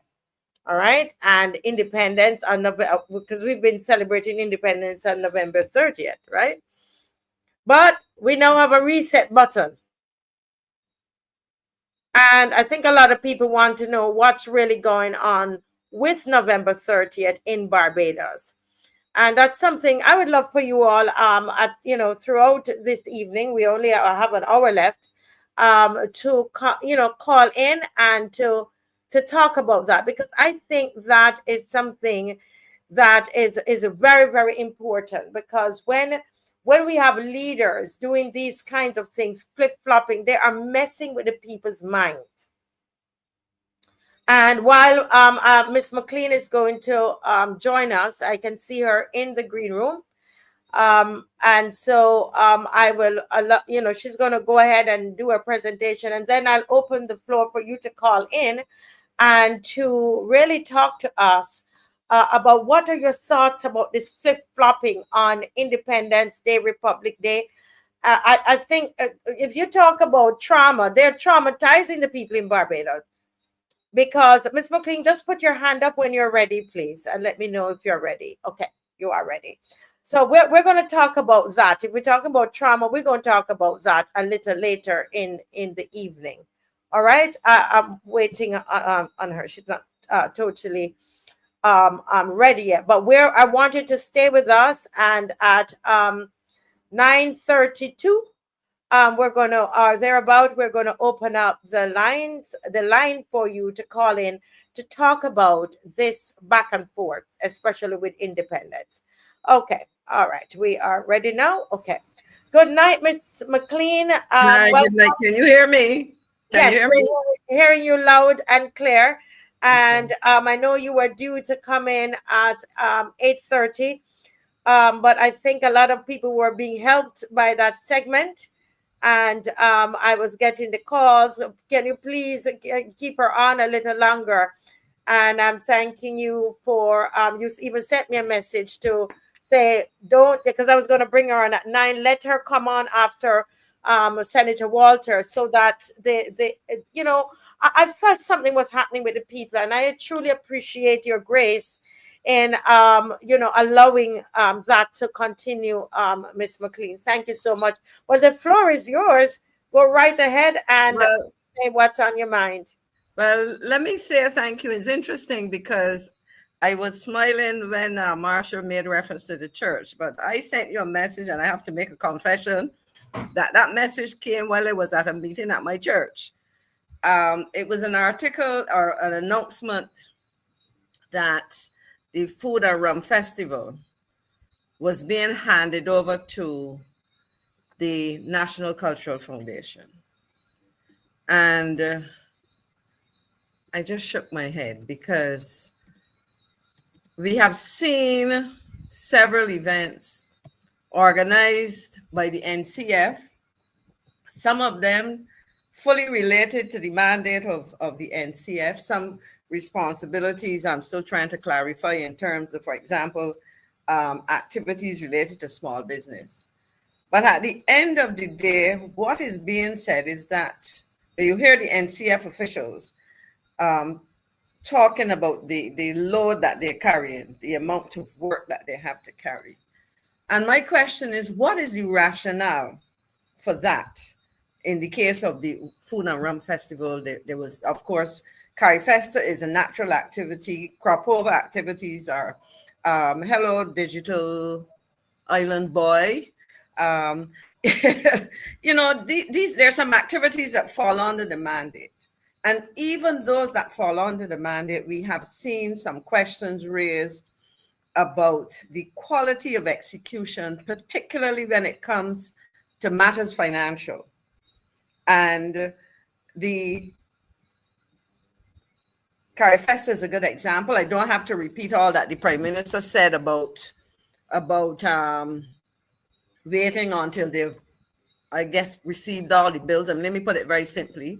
And so I asked myself, what is the rationale? And it does not take a conspiracy theorist to recognize that the way government is structured, you have a situation where it is desirable that there's a level of transparency and accountability. And more importantly, from the perspective of this administration, it came into office on the promise. And so I asked myself, how does a decision like that square with the issue of transparency and good governance, and indeed good government? And so I chose to talk about what I call transparency and good governance, the promise, the performance. And I call it an assessment of the Mottley administration 2018 to 2025. And what I want to do there, and I want to tie it, Marcia, squarely with the two presentations that you had before. And I want to say that the contribution of Dr. HINDS is indeed very important. She is offering what I would call certain models through her analysis, and offering to Barbados and the world, and approaches to analyzing and understanding issues and phenomena. And so I would say, if you take the society described by Dr. HINDS tonight, if you look at the reality of how she described the reality of people, the whole issue of trauma, and the impact that has on us as people, and how we do business, how we make decisions, how we respond, I would say, of course, to government, how we respond to the promises of government. And you layer on top of that an approach to government where, in the case of this administration, it's into its second term, where promises were made and I would say either cast aside or previously stated merely to evoke a positive response. In other words, vote for me and watch me, and there were promises made. There was a continuous effort to vilify the previous administration, whatever, and I was part of that administration, and what I'm saying tonight should apply to any government. And indeed, I would say if you apply some of these, you will probably come to a very different position. But there was clearly very successful marketing as a management trained person, and somebody who knows a bit about marketing and can understand political marketing. It was done successfully. And so the idea was that a number of promises were made, a promise of transparency and good governance. But on the ground, what we are seeing as a country is a very clear situation of failure to execute in a manner that is consistent with promises, and so I think you use the expression about I think at the title of the program, to do what back, stop, flip, flop.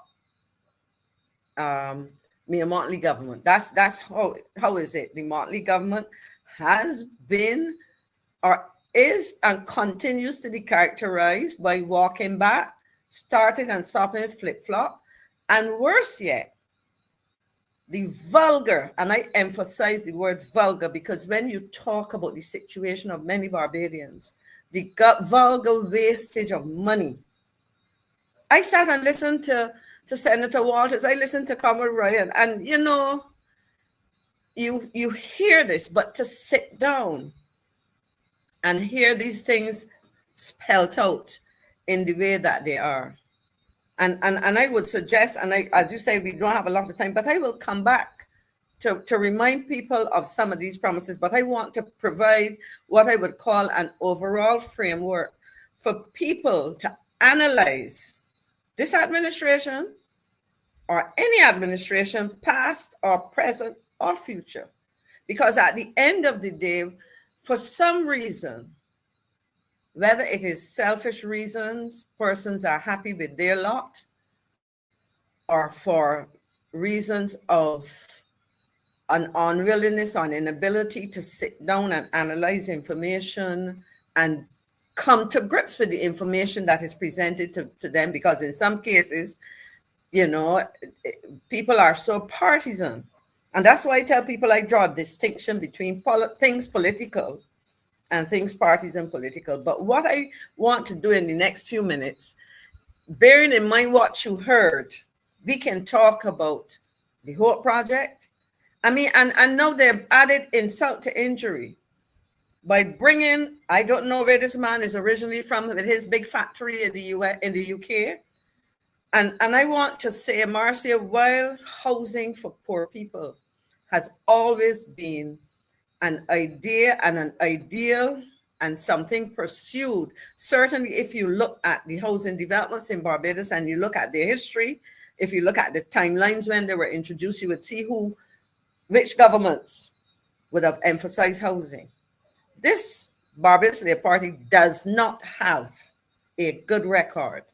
And I want to take you back. So it's good, you know, they build on a promise of something that is desired by the people. And I liked how Marsha drew the connection between how frustrating people in their efforts to get homes can so damage relationships and families and so on. These are things that perhaps people don't think about immediately. But I want to look at an aspect of this government's housing initiatives that had been promised. We had significant damage from a hurricane, and the promise was to give immediate relief. Now, a lot of those houses damaged were wooden structures, and the notion was we're going to China because we cannot. The plan is that we will get these houses coming quickly and address a problem in a way that is much more expeditious than if we sent, let's say, to Guyana or Suriname or Belize, our CARICOM neighbors and partners who have, you know, wood for construction purposes. But we're going to go to China and we're going to bring a design of a house, and we've seen all the consequences. Now, I asked, that's one example. We have seen the pullback. The most recently announced one is the issue of Republic Day, etc. And we can listen. In fact, I encourage Barbadians to keep a list. But I want to say to you, I'm going to take you through some ideas, because when we talk about transparency and good governance, we need to have some sense of what we're talking about. And we need to have some criteria by which we can sit down and dispassionately assess where the government has, or how the government has performed. And so, Dave, if you can, so I've called it transparency and good governance, the promise, the performance, and assessment of the Mayor Mottley administration, 2018 to 2025. And the background, the first slide says background, why focus on this issue? And as I said, the promises of the BLP in 2018, as it sought to woo voters and the reality on the ground, is one of the reasons why. And I think it is very critical to distinguish between words and actions. We have heard the vilification, as I said before, of the previous administration. We have heard government on the question of education and the pain, the request that students pay 20% of their cost, translated into government stop paying fees and that kind of thing. And people bought into that. What we have not heard in terms of action is what has been the expenditure by this administration on tertiary education. Starting with the University of the West Indies, has the government been meeting its obligations to the University of the West Indies? What is the financial situation of UWI-KFIL better or worse now when it comes to things like cash flow than when students paid 20%? Did the government of Barbados, when it did that, yes, I would concede that we did not, in the haste to do it, given the financial situation, the government did not necessarily publicize things in a way that as well as they should. But you have financial decisions to take, and you took a decision.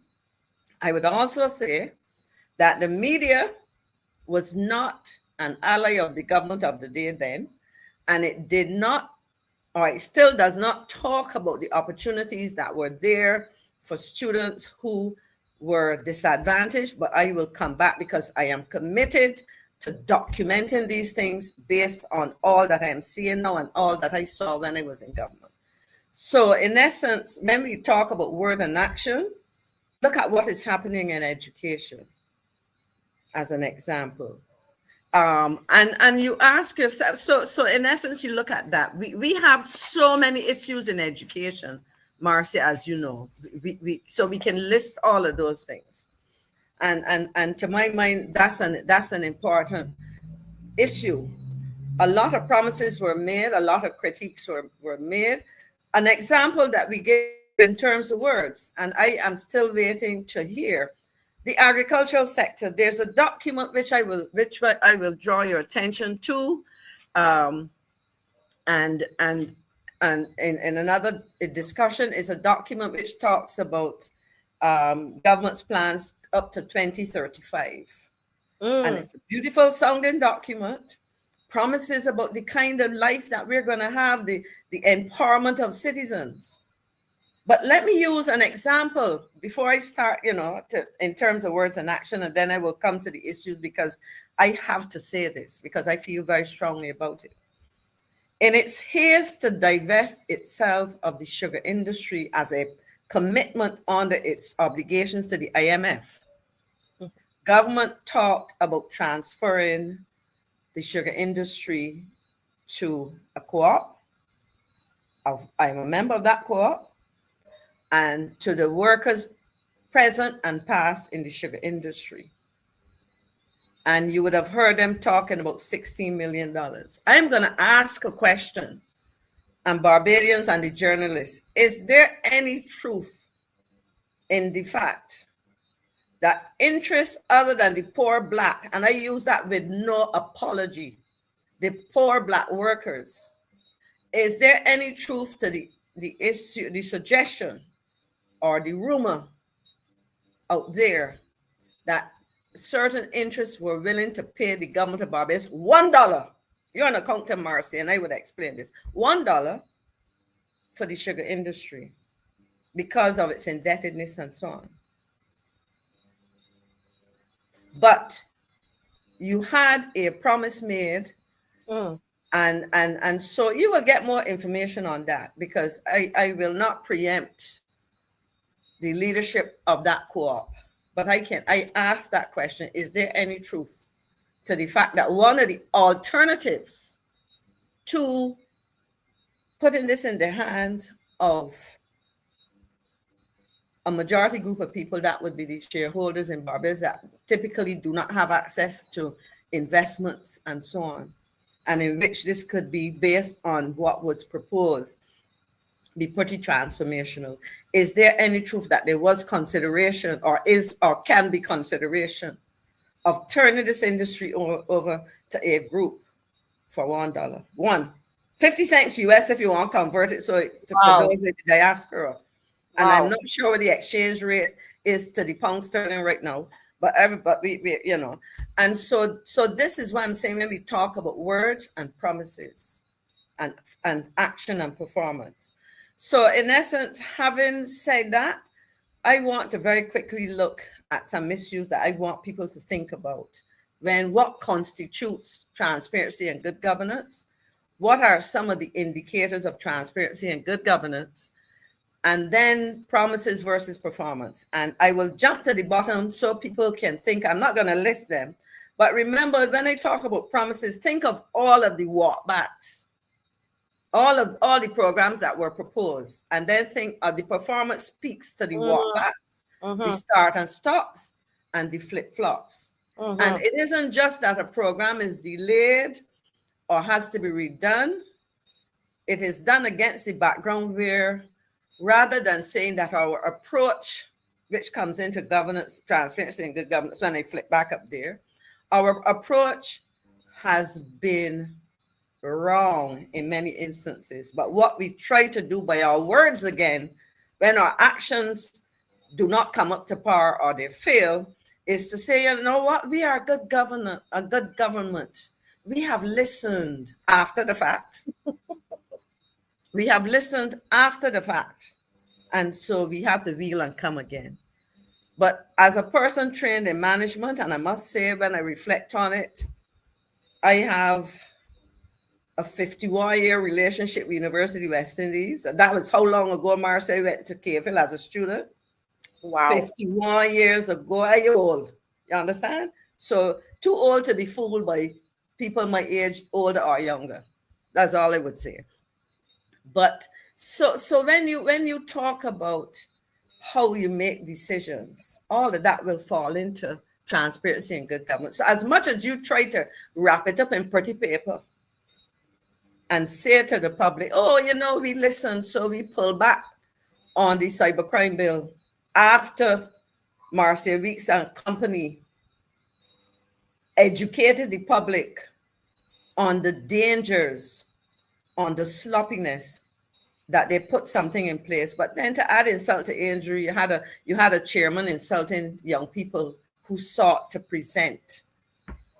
So he wasn't listening as chair, the way he behaved towards some of those people. But I don't want to go after him. I could tell him that personally, you know. Yeah, but he's my brother, good friend. They went to school together. So, you know, so these are the things. So let us talk about some of the key indicators of transparency and good governance. So when you start to evaluate government, when you start to evaluate ministries and agencies, these are some of the things you have to ask yourself. Key indicators of a transparency and good government: accountability, the rule of law. We have, and as Marsha Hinds Moiri said tonight, the Prime Minister appears to want to rule by diktat. And basically, as she said, is like a queen in her case, giving instructions, you know, to subjects. Vote for me and watch me as I rule over you. Open information access. We talk about transparency. When last has anyone seen, because I've been trying to find clear, unequivocal, detailed information on our tourism industry, on the performance of our international business sector as it has been transformed? When last have we seen an explanation about the nature and character of our international business sector, given all its developments? I'm going to ask a question here now, Marcia. I'm going to bring it down. We have been following requests to Grenada. We have followed the position of the Prime Minister of Trinidad and Tobago. And I asked the question, has Barbados been approached by the US in this whole business of the American presence in relation to Venezuela? I asked that because when we talk about presence, there's presence in the air, there's presence on top of the water, and there's presence under the water. I don't know if you follow me, Marcy, when I say under the water. Under the water, you just have, as a base, you know, you just got submarines. Yes. Have there been any sightings or knowledge of the presence of these? And my question is, who in the Caribbean might have been approached about this? And in fact, has any Caribbean government or head of state or head of government given permission for such, or are contemplating giving permission for such? This is a small world. And luckily for me, Marcia, or unluckily for me, having spent years in diplomatic or foreign affairs and foreign relations circles, people still reach out to me to ask questions about what's going on. I don't know, but I ask questions. You know, when people ask a question, in turn, it requires me to ask a question. So that's about open information and access, well, you know, information and so on. A big deal was made about freedom of information, you know, financial disclosure. I need to say something about that, because you see, I will tie that now into what work is done by whom, who gets responsibility for what is the standard reporting procedure, what is above the line and below the line. Because remember, when the previous administration came into office, there was a practice of what I would describe perhaps as below the line accounting. It didn't turn up in regular accounting because they were set out in special funds and special levies. Do we get a regular reporting of how much money is collected on the sewerage tax? Right. Do we get any information on the levy that is provided for the hospital for health? Do we get any information on questions related to what I would call philanthropic giving? I can tell you, for example, that when I was a minister and sitting in cabinet, the Queen Elizabeth Hospital came up with a set of protocols, and we would have got reports relating to grants and giving and that kind of thing. When funds are given by philanthropists, where do they go? Do they go to agencies? How are they accounted for? How do we know that they're utilized? A simple thing like ministerial travel and the cost of it. I recall a big deal being made by the then leader of the opposition, now Prime Minister and Minister of Finance, about a cabinet paper, which I can find in my files, at least reference to it, of a visit to Samoa for one of these climate conferences. And I can tell you there weren't any 64. In fact, for that delegation, as foreign minister who would normally travel with the prime minister, because of the cost, I did not go because the minister of environment was going. And that was made clear and so on. But now it is state secrets as to who goes where, when, how they go, how much it costs. And there is, so when we talk about the rule of law and freedom of information, and you wrap it up in financial disclosure, public access to records, ask yourself, Barbadians, how much, and this can anybody in the Caribbean, because we are all part of the CARICOM family, ask yourself, where are these things? BHMB is saying that the integrity bill is lost.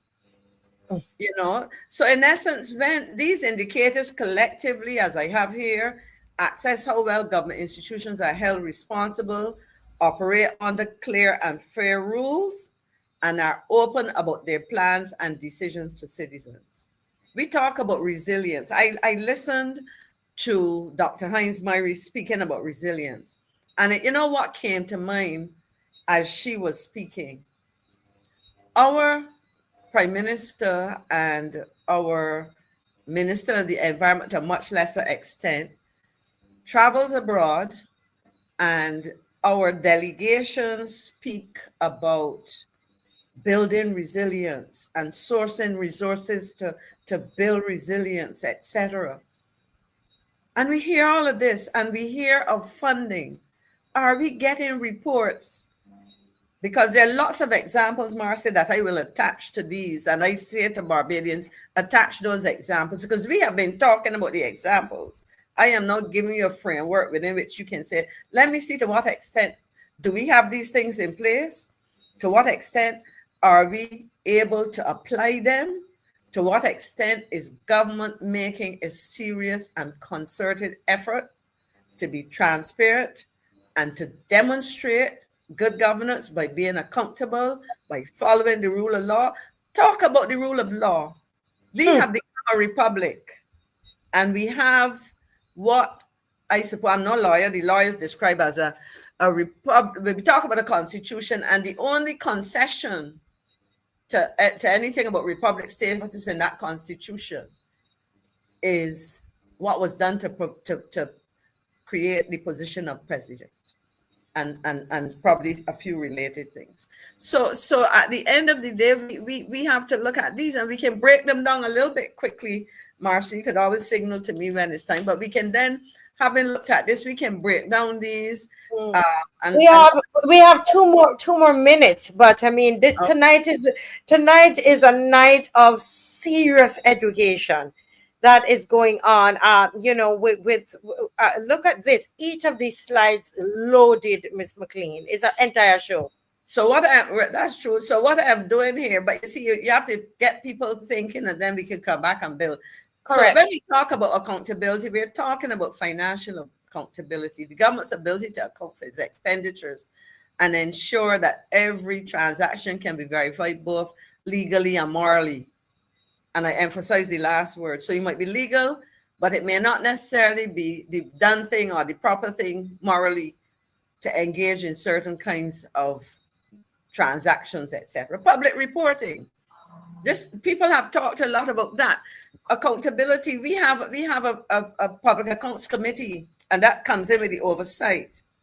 You know, public reporting, governments that clearly communicate their plans or result and the results, most importantly, because as I said, I can point you to several very well written, some of them not so well written documents talking about plans. But where is the corresponding report or reports? Where are the reports on the execution of those plans or the failure to execute those plans? Excuse me, because those things are also very much reality. That I have seen a lot of things, and you look in the estimates and you see provisions for things, and you ask yourself, what's this about? I've never heard anything. I've not seen anything beyond what is written here on this paper. But yet money is spent, because when you do your comparisons over the last couple of years, you would see that money was spent. To what end? And of course, then because you have activity taking place, you have to consider the oversight mechanisms. So you're looking for the checks and balances that are required to hold officials responsible. Now, the Prime Minister made a big song and dance when the public got to understand the sheer magnitude of wastage. And I don't have to go through it. Remember all that Senator Walters said tonight in terms of that. And you would see that at the end of the day, what you had was a situation where the government is yet to tell people what has happened with their money, you know, but at the end of the day, what has happened with their money, but rather than simply beyond telling us what's happened with our money, what we have is a situation where they've gone to incur more money and they're putting it in the hands of strangers. Marcia, you would remember that Senator Walters mentioned that the initial admin budget for the whole project was $700,000 or $900,000, something like that. And it went to 2-point-something million or something. I didn't write it. I couldn't write it. I wasn't in a position to write it down. It was 4 million. So we could approximate it about 4 times. A million. Say a million. It went 4 times. And it went 4 times. And now we understand. You know, you remember that there was a discussion of the 30,000 or whatever it is per month salary for somebody who was probably still in South Africa or the UK or wherever he was. Yeah. Who has, I don't know what is this connection to Barbados. We may have connections to people in Barbados, but I don't know what his connection is to Barbados. But so this is the kind of thing that people have to ask themselves. When I listen to what was promised, and when I listen to what has been delivered, how do I evaluate the persons that are supposed to be answering to me? And then, of course, very quickly, I think there are probably 2-3 other slides that I would share quickly, and I would stop, Marcia. One talks about the rule of law. We talked about accountability, and some of the things that we have to think about in terms of rule of law is a clear legal framework, of course, and that's important. Also important, there's enforcement. The effective and consistent enforcement of these laws and regulations. In a lot of cases, I see things happening. We are very fast to criticize and condemn and so on, small operators in certain areas, but then you see other people with impunity breaking the law and nothing happens. You complain, Your neighbors complain, and people seem to throw up their hands and say, well, I've written the agencies, I've written my member of parliament, I've written regulatory bodies and so on. And of critical importance is judicial independence. One of the things that Barbados has been known for was a proper separation, as is built into our constitution, of the separation of our judicial system, the judiciary. And that is something that is very, very critical. In other jurisdictions, you hear about the appointment by and they associate it with a particular political party or president. In Barbados, we don't operate in that sphere.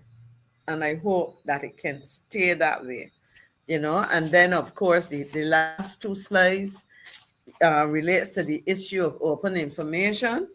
And we've talked about it, freedom of information laws. Both administrations have dealt with this, and we hope to see when it suits government, they will tell you it's a continuation. Government is a continuity, so to speak. Let us finish these things and get them put in place. I would love to find out what has happened with the situation of the fire at the archives. Where are we? I mean, I literally, my ancestors grew up a stone's throw from the archives. In fact, to my dismay, the slave hut that was in my family was demolished by somebody who almost killed a relative of mine when she realized that they had done that. But that's where my mother, if she were alive now, she'd be over 100 years old. And her mother grew up in that slave hut. And I remember going down to what we used to call the Lazaretta and to the archives and all of this, tracing, some people may not know this, but my first inclination as a student at UWI was to I went to do a history degree and did management. But so for me, the archives was very much part of my growing up doing A-level history and first year history at UWI and all of that. But that thing has disappeared, and it's something we have to come back to. Public access to data. And notice what it says, what is there. The proactive, not the forced disclosure, the proactive disclosure of government. Right. And then, of course, the whole question of transparency in public records. So, Marcia, I think at the end of the day, what triggered me when I heard about the NCF taking over the Food and Rum Festival, my question was why? And then my next question was, in the case of events organized by statutory bodies, etc., is the level of transparency, accountability, etc., as good as it should be? Even in terms of, we talk about the gathering and so on, how much money has been spent? Mm-hmm. There's supposed to be a secretary. I remember when we had a year's celebration for the 50th anniversary, as the person who was chair of that planning committee, it was a massive thing with a number of public officials and so on, and the record is there. I've been writing about it, and it would appear somewhere sometime. You would have seen that there was a secretariat, there was a level of reporting, and all of those things. You could go back and check the financials. But we can't hear about CariFesta, and I suspect we can hear less about we gathering. In fact, a simple question I would ask in terms of how many Bajans have come home over the past several months to participate. On that note, Marcia, I think that this should help people to think about what criteria can we apply as we evaluate. And, I hear certain people getting hysterical and calling my name and carrying on. But I tell people, at the end of the day, when you put certain things to the test, you would see, notwithstanding labels, and I don't repeat the labels, you would recognize that saying that you want to pursue transparency and good governance as a promise does not translate into the requisite performance. Thank you. Yeah. Wow, another class in session here, folks. And again, Miss McLean, this I think this is something with the heading that you have there. That transparency and good governance, the promise and the performance. As you said, you just introduced this, because if you would you're you're my senior, not much, but you're my senior. But I don't want to give you homework. I don't want to give you homework, but especially when I hear how long you've been at UE. I said, oh Lord, I'm a child here. Listen, Miss McLean, I would love for you to take this and take us a couple weeks through this. You know, take us a couple weeks through the different slides, and really bring the like I had here, you had issues to look at, the promise and the performance. And I literally wrote 3 columns. The issues. We look at the promise and we look at the performance. And I will also give homework. I give in homework to the people from your thing, that they do the same. Everybody who's watching, over 900 and something of you watching, you love Barbados? You concerned about this thing? Let's all do the homework. What are the issues? Put one column issues, the promise, and the performance. Prepare. So when you come to class and Miss McLean starts to go through, you can say, but oh, you forget this one, or she might add some light to this, or so we're doing it together. I think that was probably your second slide, I think. Yes, no, that Marcia is something that I actually started, but I couldn't pull them in all in terms of, and what I will share in terms of sectoral areas, for example, on the ministries, on the broad categories. For example, there's a legislation, there are policies, programs.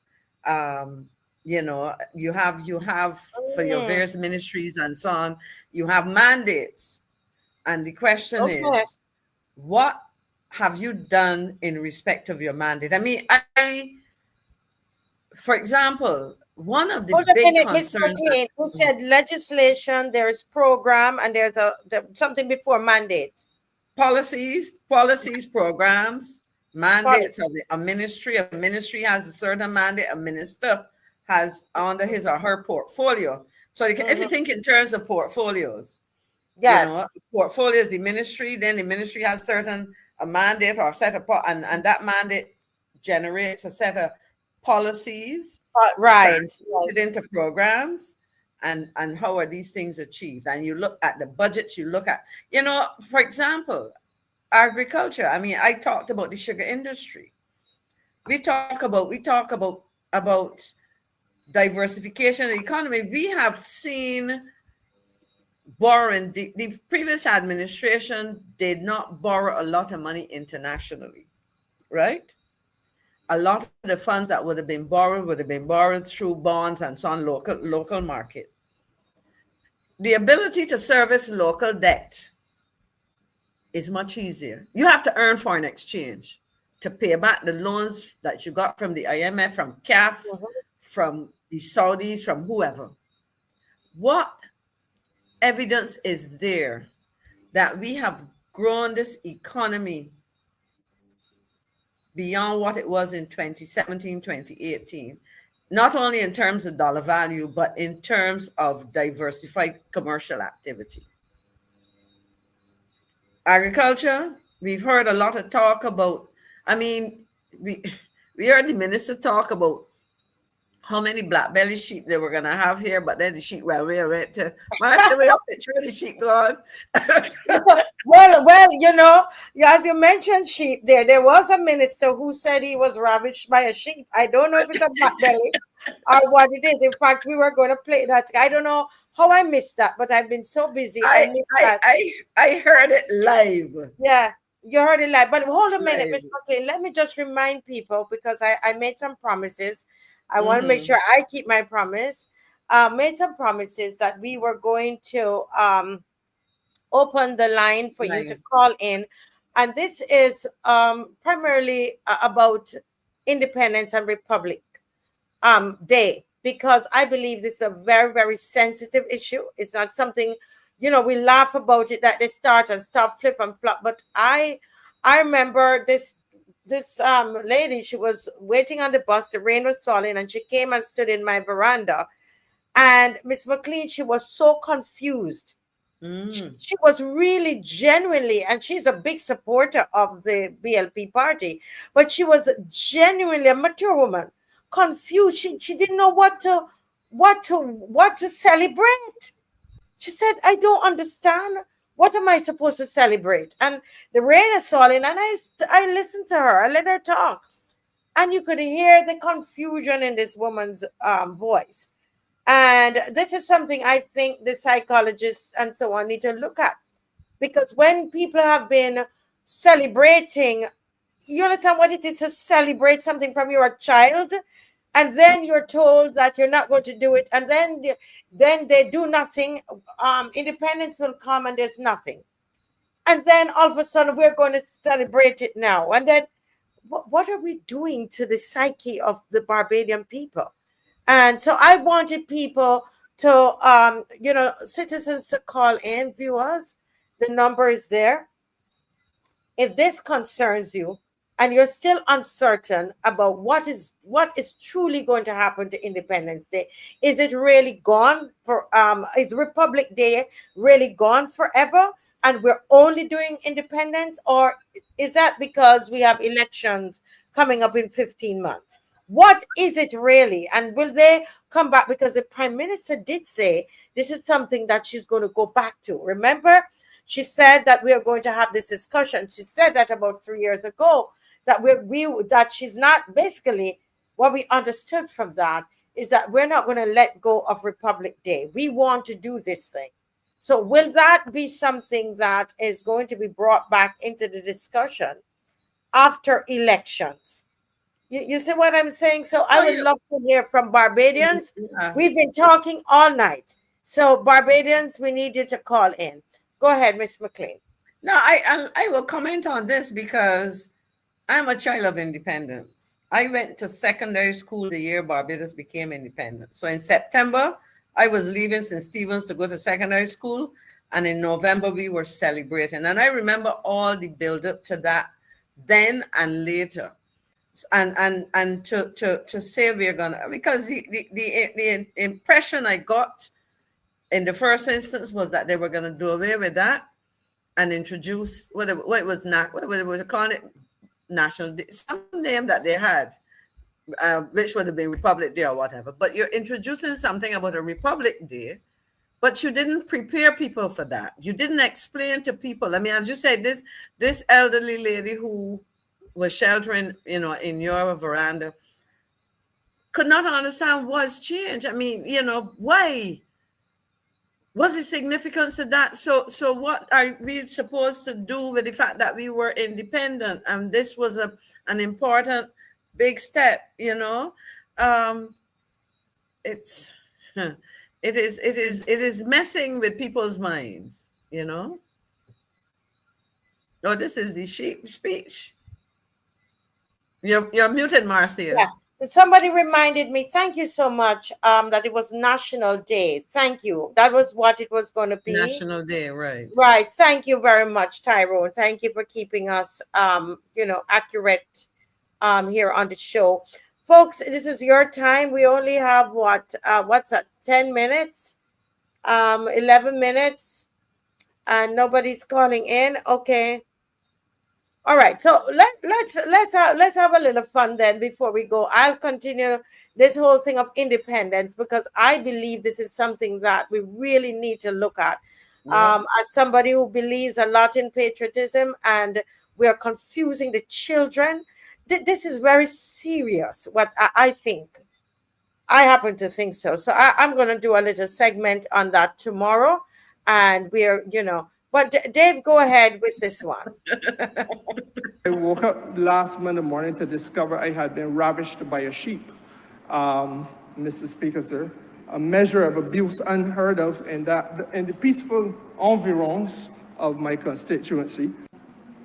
It is possible, sir, to hate. I woke up last Monday morning to discover I had been ravished by a sheep. Mr. Speaker, sir, a measure of abuse unheard of in the peaceful environs of my constituency. It is possible, sir, to hate the Prime Minister more than you love your country. It is possible to hate the Prime Minister more than you love your country. Maybe I should begin in the hope that the government will apologize to the people of Barbados for the last 2 hours. And secondly, that for myself, I blame the deceased former expelled leader of the Barbados Labour Party for what this Parliament and this country heard over the last 2 hours. Now, Your Honour, I normally make notes in my duty to respond to bills that are piloted in this place. I think it was after an hour and a half over which I failed to be able to record anything that was said. And I confess that I recorded my first note from the speech after that hour and one half.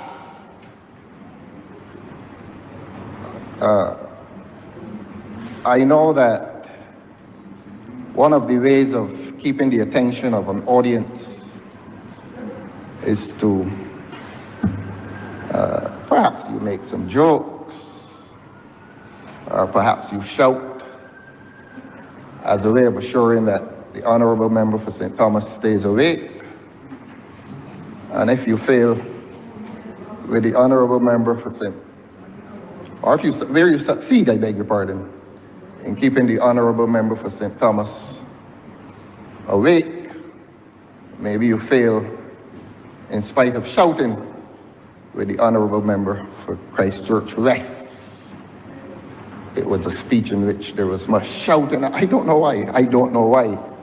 Although the honourable member said he described the legislation as innocuous, but over 2 hours of what may only be described reasonably as a tirade,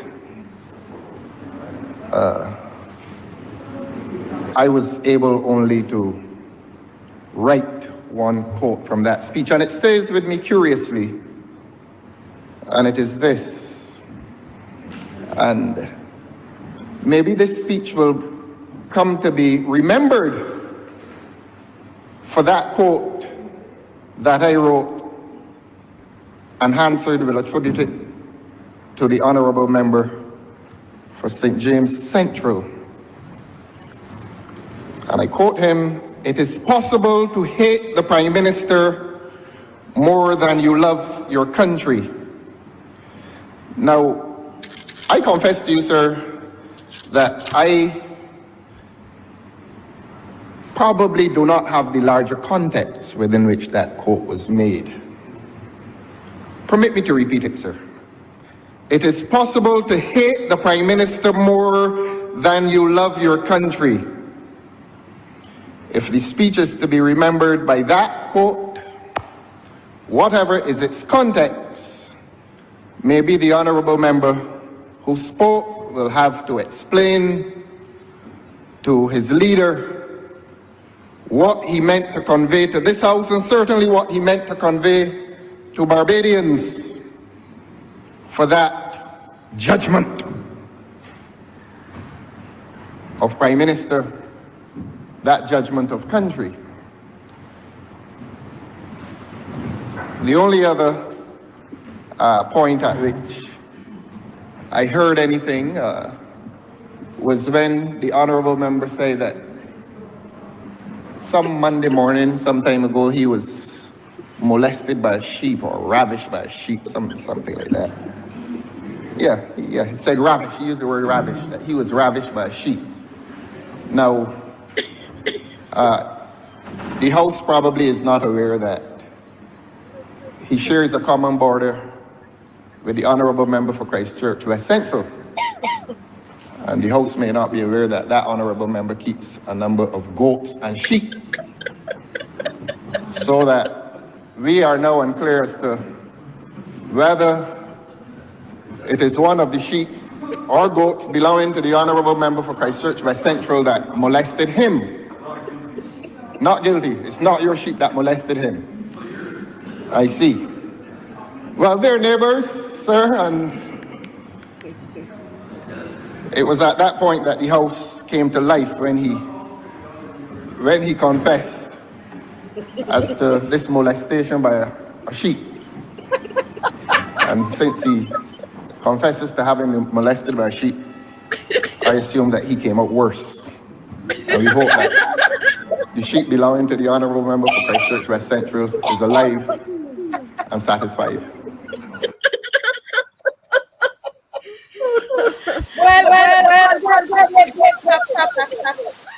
Well, I take it to the back there because I am into I like to investigate things, Miss McClean. So loyal opposition. The truth is this: when I heard about the sheep, I decided that I need to have a word. This whole story. I said we've got to find this sheep. We've got to find this sheep. And so I did some investigation, Barbadians, on the sheep that ravished the Minister of Foreign Affairs, because that is a very serious thing.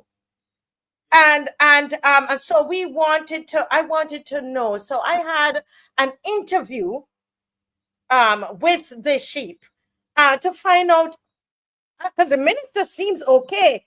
I want to know from the sheep what happened, and if the sheep is okay. What happened to the sheep? Because the minister seemed fine, but he is the one with those allegations against the sheep. So we found the sheep, and this is what it is being alleged. Okay, what the sheep has done to Carrie Simmons, Minister Carrie Simmons. It's a very serious thing, guys. So we went and we investigated the sheep, and because the minister is okay, and we wanted to know if the sheep was okay. What's happening? Dave, can you please play the sheep's response? You're muted.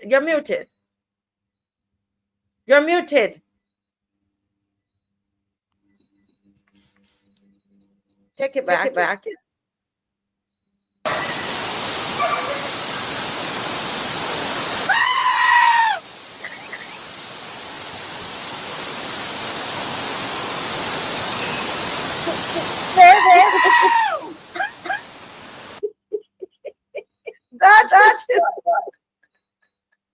Listen to me. That was the sheep's response. It's clear that the sheep is not okay. Would you agree, guys? We investigated. We had an interview with the sheep, and it is clear the sheep is not okay. I don't know who ravished who. I don't know who ravished who. What? And I wanted it straight from a sheep's mouth. And the sheep is clearly, the sheep is not okay. I saw somebody was asking, is the sheep okay? And that's what the sheep told me, so we could clearly understand. Okay, the sheep is not, but the minister seemed fine though. Yeah. Go ahead, Miss McClean. I want to, that is so funny. You see, but I want to step back to this another serious part of that conversation, because, and I'm gonna read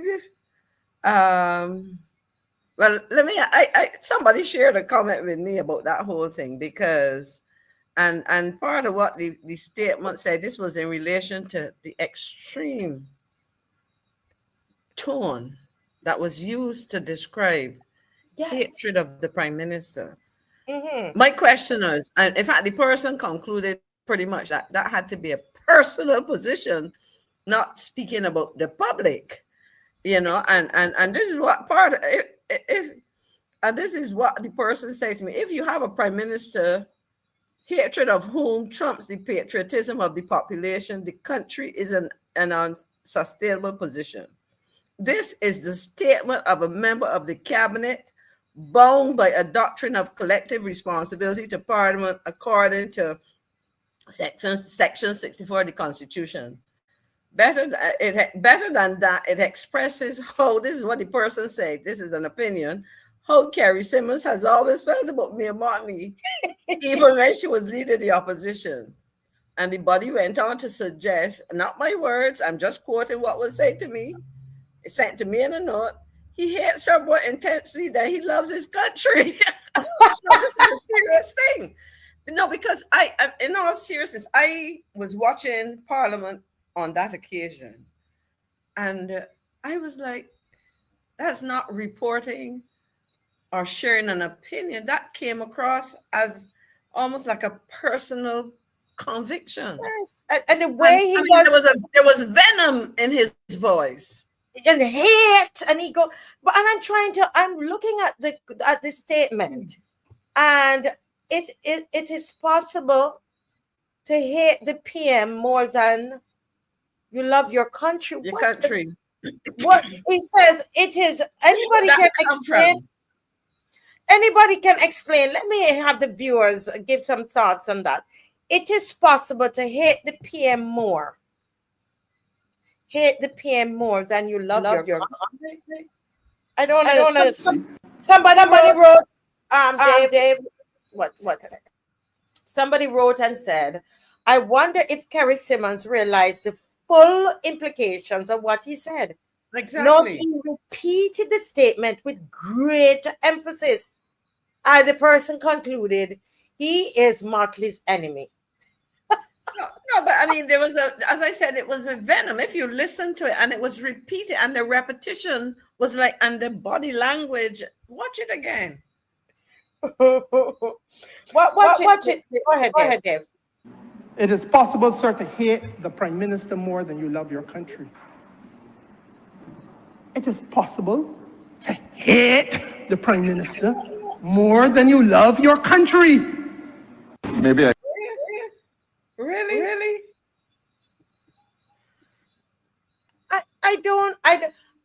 I don't understand. What is it? I would like to hear the others. Right. What is it saying? I'm trying to understand the statement. Because it's not a question, it's a statement. Exactly, because he didn't say, is it possible? As Mr. Thorne said, he didn't know the full context, but I'm saying I'm listening to a comment in Parliament, and I don't know, it's just that come from left field or somewhere in the outer banks or the deeper depths of the Atlantic Ocean or something. Somebody says, you mean Kerry is now saying it out loud? Took him years. No, it just, there are moments. Well, in another situation, you may describe something as a Freudian slip. That wasn't a slip. That was an expression that came from the depths of your guts. And I don't know if I had to describe somebody. Well, anyway, the public, it'd be interesting to hear how people respond to that. But somebody, they're commenting. So let me read some of the comments. Someone says here, the hatred towards the PM is so strong that it offsets any love for country. The hatred for the PM. Oh, okay, so is that what he's trying to say there? So I think what this person is saying is that this person is saying, but you can't. Your hatred is so great that it surpasses even what is supposed to be a great love, the love of your country. This is something. If it were a line in a song, would be subject to lyrical interpretation. Yeah. I believe Someone says, I believe Kerry is being rhetorical and not personal. But there's just some weird thing about the way he expressed it that made you wonder where it was coming from. I don't know. I mean, well, it was a statement. It wasn't asking. I mean, I'm just saying it was a statement now. As and I go back to the point that the leader of the opposition, Mr. Thorne, made. The context, he was not clear. He was repeating. He was making a statement, but as I would put it in my own words, I wasn't sure where it was coming from. I'm sorry. What do you expect from a man who was ravaged by a sheep? Because he sounded very, I don't know. I mean, was he in his, he sounded very angry. Although the sheep is not agreeing with who was ravaged. But Marcia, it takes me back to ask another question. Why did he introduce this thing about being ravished by a sheep?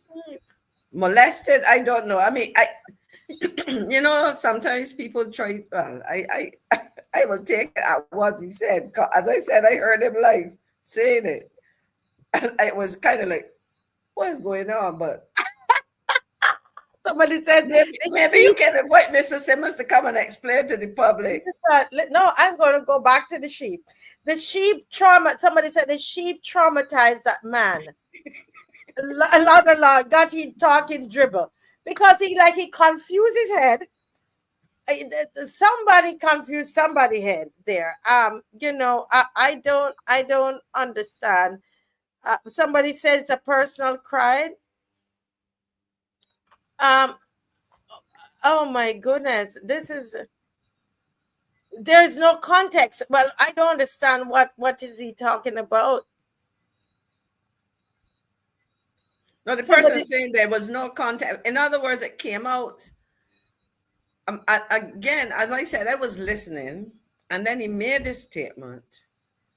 And in fact, I said to myself, I have to go back and listen to see if I could figure out what prompted that. So he can help us. I'm sorry. Miss McCLEAN, these poor people are something else. Somebody said more black belly sheep will now go missing. Somebody says, I love mutton too, but cook.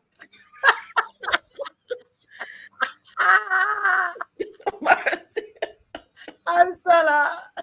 Listen, I was saying to myself the other day, there's so many serious things going on in this world. He has given fodder for the entire election because I am going to constantly have an interview with this sheep. Do we know who's actually the sheep? Yeah, listen to me. We're going to hear from this sheep because I think this sheep feels accused because if they would play back the response of the sheep, and you will see who are we going to believe was ravaged. Who was ravaged? Who are we going to believe? They play, and let's hear the sheep. They should have left the sheep in Barbados.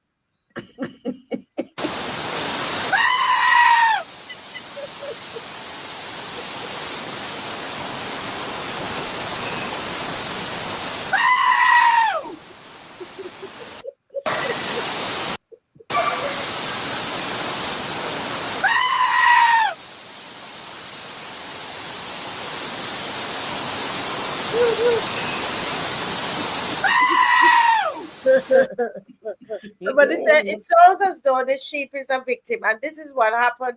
When you don't hear one side of when you only hear one side of a story. Now you hear the sheep, it makes you wonder who is the victim here. Somebody said they think that the sheep is a victim, but anyway, guys, sometimes you just have to laugh. I don't know what these people drinking. Yeah, it's very weird. It's very weird. Yeah. And yeah, Mr. Thorne was saying he was trying to take notes, but it was 2 hours of pointless dribble. Oh, Lord of mercy. Somebody said the sheep is like a sound of cry for help. And that's what I gathered when I interviewed the sheep, really. That's what I gathered. That the sheep is really being accused, and he thinks wrongfully so. So Yeah, but anyway, guys, let's close. We went over 10 past 10 laughing here, but he's not going to live this one down. He's not. You're not going to live it down, because I'm telling you, we're going to have conversations with that sheep. Yeah. All right, Miss McClean, a close off for us before we go tonight. All I would say is that we had some very serious conversations, and I guess there's a little bit. So I believe that the next profession that Mr. Kerry Simmons will pursue is that of shepherd.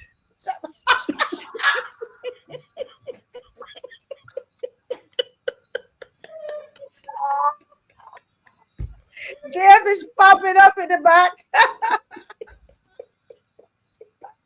We have to have a laugh, Marcia.